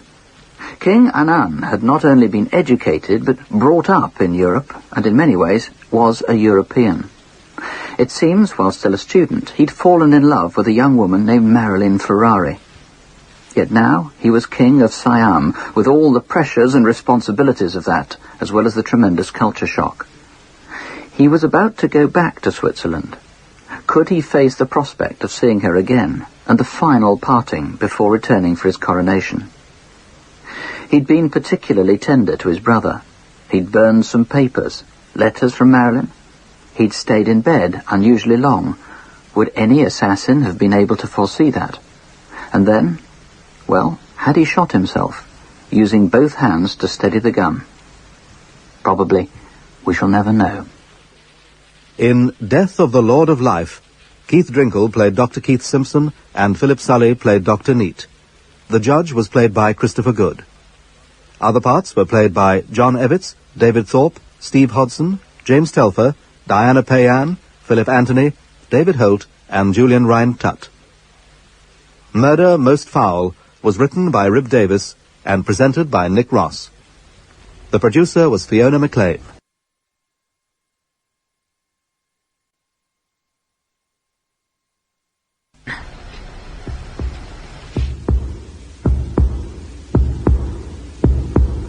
And then I heard these footsteps in my kitchen. I didn't dare move. I hardly dared breathe. It could have been me, couldn't it? What is it, Paul? It's someone's hand. It's someone's hand. She must have had a weak heart, poor old girl. I had to stop her screaming, but I didn't mean to kill the old girl. You know what it is when a woman screams. Murder Most Foul. 6 forensic murder cases presented by Nick Ross. Case 6, the use of maggots. Anyway, let's keep our eyes out for maggots. Why do maggots make such good bait? Well, I suppose it... Look at that. God, there's thousands of them. Hey, there's even more under here, look. Oh, it doesn't half stink. I wonder what it was. Give us a hand moving some of this stuff. We'll have enough maggots to keep us fishing in here. I've never seen... What's that? What is it, Paul? It's someone's hand. It's someone's hand. So it was that 2 boys came across a partly buried, decomposing corpse in Bracknell Woods. Had they not been in those woods that Sunday morning in June 1964, looking for maggots, then perhaps the body and the murder would never have been uncovered. The 2 boys were soon at Bracknell police station, and it wasn't long before the woods were swarming with photographers, fingerprint takers, investigating officers, and the Home Office pathologist. The police team was led by Detective Superintendent Arthur Lawson, head of Berkshire CID. The pathologist was Professor Keith Simpson. He was, in fact, embarking on what was to become one of the most celebrated cases of his career. Hot for this sort of work, Professor? The maggots like it. Managed it. You've got a print? Well, the finger pads are peeling off, but we may have got something that's usable. Good. And what can you tell us, Doctor? Well, male. I'm not sure how he died yet. And how long's he been here? 6, 8 weeks? Excuse me, sir. We found where he took the earth from to cover the body. There's pieces missing from the verge back at the main road. Right. But the sprays of beechwood that were on top of that, we haven't been able to find anything like them. Don't you ever walk in these woods, Constable? No, sir. Well, you should. They're beautiful. But they don't have any beech trees in them. None at all. So, they must have been brought here. Very good, Constable. And it probably means that he wasn't murdered here either. He was brought here after he was killed. No, not 6 or 8 weeks. Sorry? How long he's been here? I'd say more like 9 or 10 days. What? You sure? Well, he's fairly well gone, I agree, but how long has that taken? If you're trying to work out loss of body temperature, is no use to us now, is it? There's more heat in the maggots themselves than the body. Well, what about rigor mortis? That will have been and gone a good while back. No, I'm looking at the maggots. The maggots? And I'd say that he died at the most 12 days ago. Once they get going, these little fellas can eat up a body in next to no time. I've seen a body brought to this stage in 10 days. So I'd say he died around about the 16th or 17th. Would you now, Professor? I would. Superintendent Lawson then phoned the Missing Persons Bureau at Scotland Yard. A man called Peter Thomas, it turned out, had gone missing from his home in the village of Lydney in Gloucestershire on the 16th of June, and Detective Superintendent Faber of Scotland Yard had been in Gloucestershire helping the local police. The remains had been found over 140 miles from the home of Peter Thomas, but the corpse bore similar characteristics, and Faber wanted to come and see the body for himself. By the end of the afternoon, there he was, in Bracknell Woods. Well, I'd say you've collected just about everything you could without moving the body, so it's about time to move it. All right by you, Professor? Yes, that's fine. Superintendent? I think so. Sergeant, I want the photographer to take pictures at every stage as the body is disinterred. Yes, sir. Oh, and I'd like some samples of the maggots, please. Sorry? In a jar. Oh. So very carefully the body was moved, neither a pleasant nor an easy job. As the neck came into view, so too did a small pool of blood just to the left of the voice box. The little bones of the larynx had been crushed on that side. Professor Simpson picked them out, loose, one by one. Well, this can't have done his voice any good, but then I shouldn't think he used it again. So that's what killed him? I'd say so. A violent blow across the throat. Definitely a blow. Definitely. Not a violent constriction, a blow. And what sort of blow? Ah, now that's harder to say. Could have been a punch, or a kick, or even a bottle. Whatever it was, if it caused this sort of injury, he'd very probably have bled in the throat, and then he'd have breathed in the blood. He'd have been dead in a few minutes. Back at the mortuary, the parts of the body were painstakingly reassembled. Professor Simpson carried out his post-mortem and then discussed his findings with Detective Superintendent Faber. Well, I make his height 5'3". How tall was your Peter Thomas? 5'3" or 4. And I'd put his age at between 40 and 50. Thomas was 42. As to dental data, well, he clearly never took any care of his teeth. I shouldn't think he ever went to a dentist. So that's no use. I've been told he once broke his left forearm. Ah, well, there's nothing showing. I'll get it x-rayed. Were there any other injuries, apart from the throat? Well, nothing very serious. Some discoloration over the breastbone and some blood over the tissues there, too. So perhaps that was from bruising of the chest. Struggle, maybe? Maybe. But his brain was liquid, of course, by the time we got to it, so I couldn't tell you whether he had any other blow that might have made him unconscious. Well, anyway, the blow to the throat could well have done the trick by itself. So, who was he, this Peter Thomas, if that's who this man is? A bit of an oddball, really. A recluse. He lived in a bungalow, well, hardly more than a shack, out in the sticks. No mod cons and just his dog for company. He drew the dole, lived as if he was penniless, though he can't have been. His father left him £5,000. And we found some letters in his house about him having lent £2,000 to a William Brittle from Hampshire. A relative? A stranger. Brittle advertised in the paper, said he could offer a quick return for an agricultural prospect. We've spoken to Thomas's bank manager and his solicitor, and they both advised him against making the loan, but he went ahead and did it anyway. 12.5% for 6 months. The loan was meant to be repaid when Thomas went missing. When Thomas went missing. And, have you seen this Mr. Brittle? Oh, I've seen him. I'm going to see him again. Detective Superintendent Faber did indeed visit Brittle again, but by now convinced that the dead man was Peter Thomas. The X-ray of the victim's arm showed a fracture, and there was conclusive proof. The disintegrating fingertips had yielded usable fingerprints, and they matched prints on police files which came from Peter Thomas. Faber visited William Brittle at his 15th century farmhouse near Hook in Hampshire. Look, I've said I'll help in any way I can, but I really don't see why you want to look at my car again. Just to be able to eliminate you from inquiries, Mr. Brittle. We'll only keep it a day or two. Oh, this is ridiculous. Do you mind if I come in, Mr. Brittle? Oh, looks as though you're going to anyway. You see, in the letter you sent to Mr. Thomas, you claimed some sort of friendship with Viscount Folkestone, didn't you? I may have done. No, Viscount Folkestone, he's the heir to Lord Radnor, isn't he? Very impressive. May I sit down? Oh, carry on. But I'm afraid we've been in contact with Viscount Folkestone. And you're not a friend of his, are you, Mr. Brittle? Well, sometimes you've got to stretch things a bit, haven't you? Yes, of course. But you weren't just stretching things, Mr. Brittle. You were inventing them, just as you invented being a captain in the army. Well, what's it matter? All right, so you've got to seem well-connected at times. That's how the world is. It's not my fault. But as to Thomas, I told you, I went down to Lydney on the 16th of August. I paid him his £2,000, and that's the last I saw of him. £2,000 plus the interest? Oh, of course, plus the interest. Which was £125. And I gave him an extra £25 on top, for being a bit late. Oh, that's right. Very generous of you. So, that's £2,150. A lot of money to pay back. Oh, it's what I agreed. Indeed. And what had you borrowed the money for in the first place? Well, I do have other business interests. And debts, I believe. A few of them, yes. Which you paid off with the loan.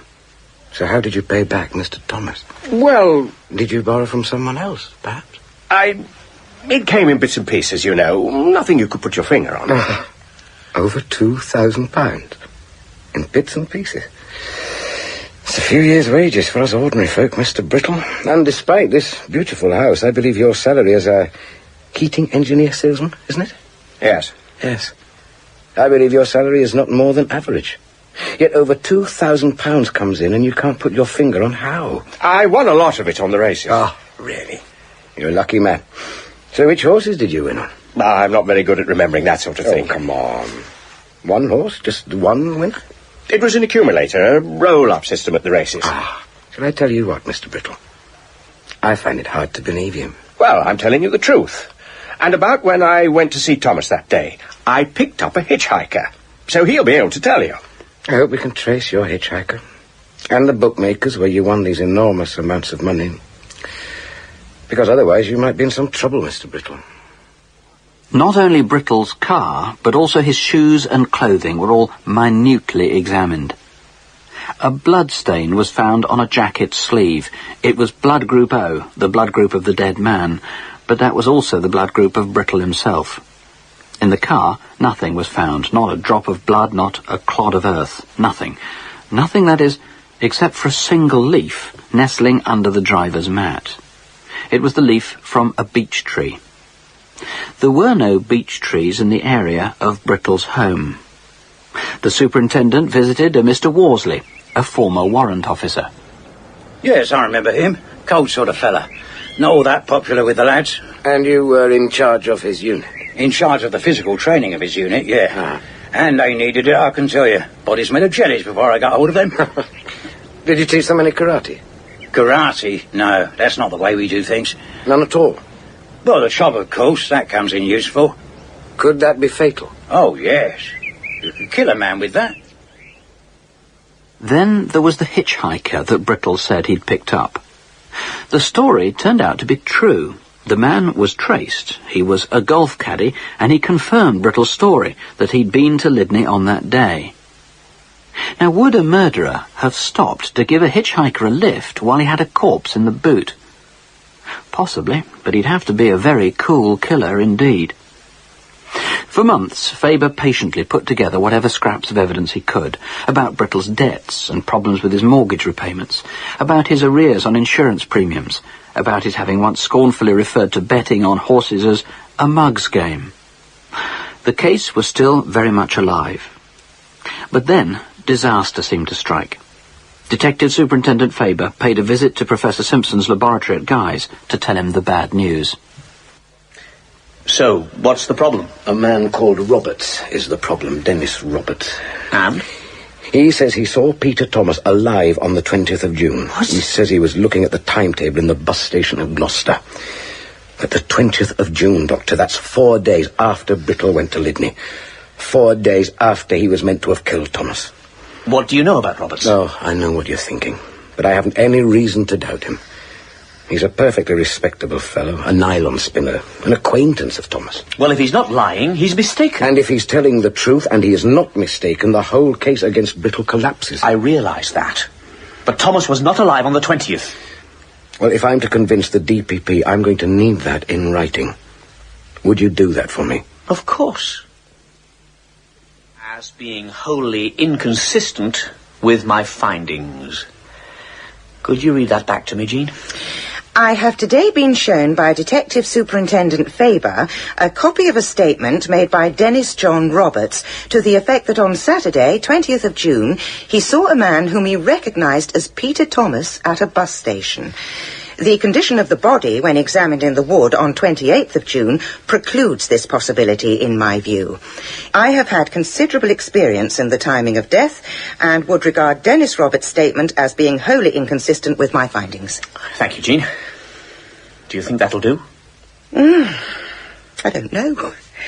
If it's one piece of scientific evidence, and a pretty novel piece at that, against a statement from an unbiased witness... We know nothing about whether the witness is unbiased or not. So we can assume him to be unbiased? Yes, all right, then. People's memories are fallible. And isn't science? Not this bit of science. Maggots are susceptible to scrupulous investigation just as much as any other phenomena. But it's hard to make the findings sound quite as respectable. I'd just like to be given the chance. But it seemed the Professor wasn't going to be given the chance.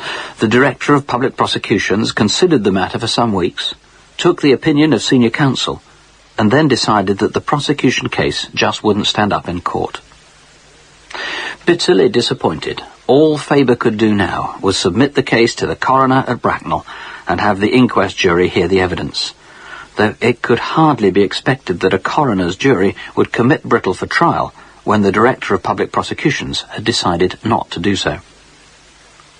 For 7 days, the inquest listened to the evidence, including new witnesses who said they'd caught sight of Thomas after June the 16th. William Brittle declined to give evidence himself, though on his behalf it was stated that he had posted a receipt for the repaid money to Mr. Thomas's solicitors. The time came eventually for the coroner, Mr. Wellbeloved, to sum up, and some of his directions to the jury could not have been expressed more clearly. If you are satisfied he was murdered by a particular person, you must return a verdict against that person and name him. Mr. Brittle is said to have told detectives that he repaid £2,150 in cash on June the 16th, the day Thomas disappeared, and posted a receipt to Thomas's solicitors. That there were certain discrepancies in letters from Mr. Brittle when negotiating the loan. A great deal of evidence concerning the transaction has been given. Mr. Brittle was summoned to give evidence here as a witness, but on the advice of his solicitor, he decided he would not. He was perfectly entitled to come to that decision. You must not let that weigh with you, one way or the other, when you're considering this matter. We come to the matter of that receipt. You may think that was rather a curious proceeding. After getting the receipt from Mr. Thomas, Mr. Brittle decided to make a photocopy, then have a copy made of that copy, made by a woman at his office. Then he also took the rather strange course of sending the original to Thomas's solicitors. They never received it. The jury retired for an hour and 20 minutes. Had those who claimed to have seen Thomas after June the 16th been mistaken, or was the pathologist wrong? What significance could be given to a single leaf from a beech tree? And what about the receipt? If Brittle really did have a receipt, why hadn't he simply kept hold of it? Why on earth post it to Thomas's solicitors? And why did they never receive it? And photocopies, of course, are much easier to forge than our originals. Our verdict is that death took place in between June 16th and June 17th, 1964, in the area of Peter George Thomas's property, and that he died by violence inflicted by a third party in accordance with medical evidence given, and that it was murder by Mr. William Francis Brittle. Is that the verdict of you all? It is. Chief Inspector Jones, will you take Mr. Brittle into custody and remove him from the court and see that he's confined until you receive my warrant? So, the jury at a coroner's inquest had managed what the DPP had not, to commit Brittle for trial on a charge of murder. It was no surprise that within the hour, Brittle's solicitor, Mr. Gibbons, applied to the High Court for a writ of certiorari, seeking to quash the jury's decision, mainly on grounds that the verdict was against the weight of evidence. But the application was rejected. Brittle must face trial. The case was heard at Gloucester Assizes. The defence was conducted by the renowned Mr. Quintin Hogg, QC, later to become Lord Hailsham, the Lord Chancellor. The prosecution was well matched, led by the wily Queen's Counsel Ralph Cusack.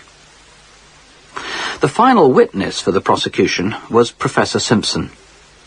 Knowing that the defence had their own expert witness to call soon, this precise man was well aware that he must be particularly precise this time in his evidence. Could you tell us, Professor, how it was that you calculated the time of death to have been at least 9 or 10 days previous to the discovery of the body in the woods? Yes. In some circumstances, loss of body temperature can be sufficient for such a calculation, but this body was well past that stage. And similarly, rigor mortis was no longer going to be of any assistance. So how did you calculate it, then? By the maggots I found feeding on the body. They were larvae of the bluebottle Calliphora erythrocephalus. Are you certain of that? Yes. I preserved examples to have them checked. Carry on, then, please. Well, the ordinary life history of the bluebottle is quite simple. The eggs are laid in daylight, usually sunlight, and it is accepted that in warm weather they hatch on the first day. The tiny first instar maggot sheds its skin after 8 to 14 hours. The second instar after a further 2 or 3 days. The third instar, the fisherman's maggot, the sort that the boys found, feeds voraciously for 5 or 6 days before going into a pupa state. And were the maggots on the body in the pupa state? No. They were mature, fat, third-stage maggots, but they were not in pupa cases. So what did you conclude from this, Professor? Adding a little time to allow for the bluebottles getting to the dead body, I had no doubt in my mind at the time that this man had been dead for some 9 or 10 days at the minimum. Presenting the life cycle of maggots as crucial evidence in a murder trial was unprecedented. Quentin Hogg now produced the distinguished entomologist Professor McKenny Hughes, certainly a greater expert on the behaviour of bluebottles and maggots than even Professor Simpson. But it soon emerged he hadn't come to say what the defence had hoped he would. Professor, you have heard the evidence given so far in this case. Will you kindly tell the court in what respects your views differ from those of Professor Keith Simpson? Well, I'm not sure there's anything that I really... Professor, can we agree about one thing? Let us suppose that the bluebottle lays its eggs on the dead body at midnight on the... Oh, dear me, no. No self-respecting bluebottle lays eggs at midnight. At midday, perhaps, but not at midnight. Well, at midday, then. At what period, Professor, would you expect the eggs to hatch? Well, it all depends. You see, in warm weather... Yes, Professor, we know it was June and quite warm. How many hours would elapse before the first maggots hatch? Oh, well, I agree with Dr. Simpson on the times of hatching. Say 8 to 14 hours for the first instar. And these maggots, Professor, they would settle down on the dead tissues at once? Well, maggots are curious little devils. Now, suppose this matchbox is the dead body, and suppose you have 100 maggots here. Mm-hmm. Well, 99 of them will make their way towards the body, but the 100th little devil... he'll turn the other way. It was a show of scrupulous impartiality. The witness may have been called by the defence, and it may have been a murder trial, but that wasn't going to affect either his lecture hall manner or his adherence to the facts. He finished up supporting the prosecution. But other defence witnesses were less easy to dismiss. Yes, I knew him. We had worked together once at a sawmill. And you saw him in Gloucester, you say, Mr. Roberts? Yes, he was looking at the bus timetable in the bus station. I said hello to him, and he said, hello, Dennis. Ah. And on what date was this? Saturday, June the 20th. It's the only day I've ever been on strike, so I'm absolutely sure it was the 20th. And how often would he come in? Oh, quite often. Always on his own, of course. And did he come in on Sunday, June the 21st? Yes, he did. And I can tell you what for. He came in for some matches. He was always running out of matches. And how do you know that date, Mrs. Padwick? Because that's the very day my mother came to stay with us. Now, I'd remember that, wouldn't I? Their evidence was convincing, and the prosecution had no way of discrediting it.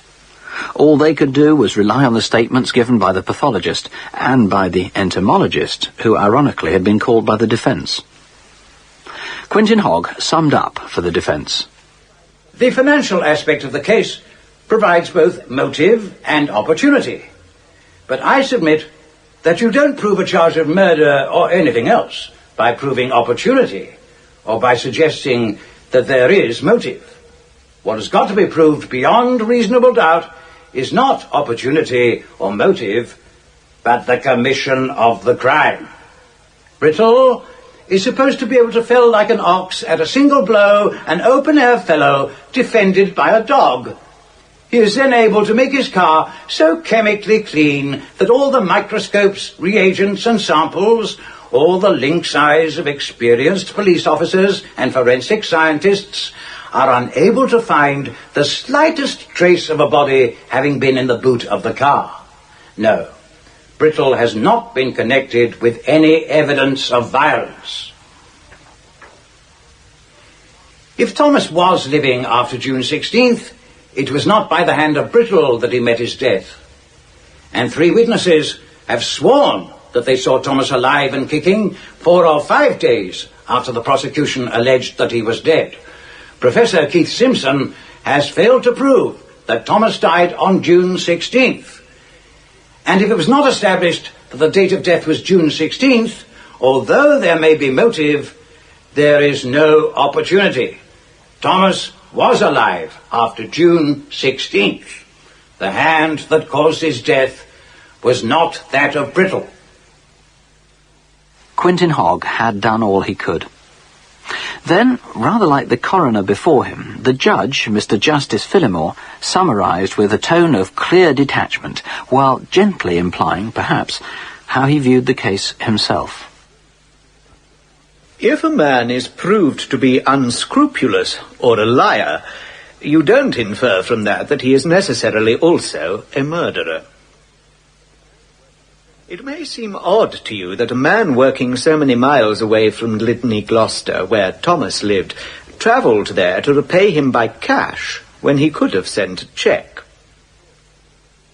If you think that this story, in the light of the evidence, is moonshine and an insult to your intelligence, then you may conclude that this man did not have this very large sum from winnings on horses. William Brittle was found guilty of murder and sentenced to life imprisonment. The first man, but not the last, to be convicted on the evidence of maggots. In The Use of Maggots, Keith Drinkle played Dr. Keith Simpson, and Steve Hodson played Detective Superintendent Faber. Other parts were played by John Evitts, David Sinclair, John Church, Federe Holmes, Jonathan Adams, Rachel Atkins, David Thorpe, Gilly Mears, Diana Payan, and John Fleming. Murder Most Foul was written by Rib Davis and presented by Nick Ross. The producer was Hilary McLennan.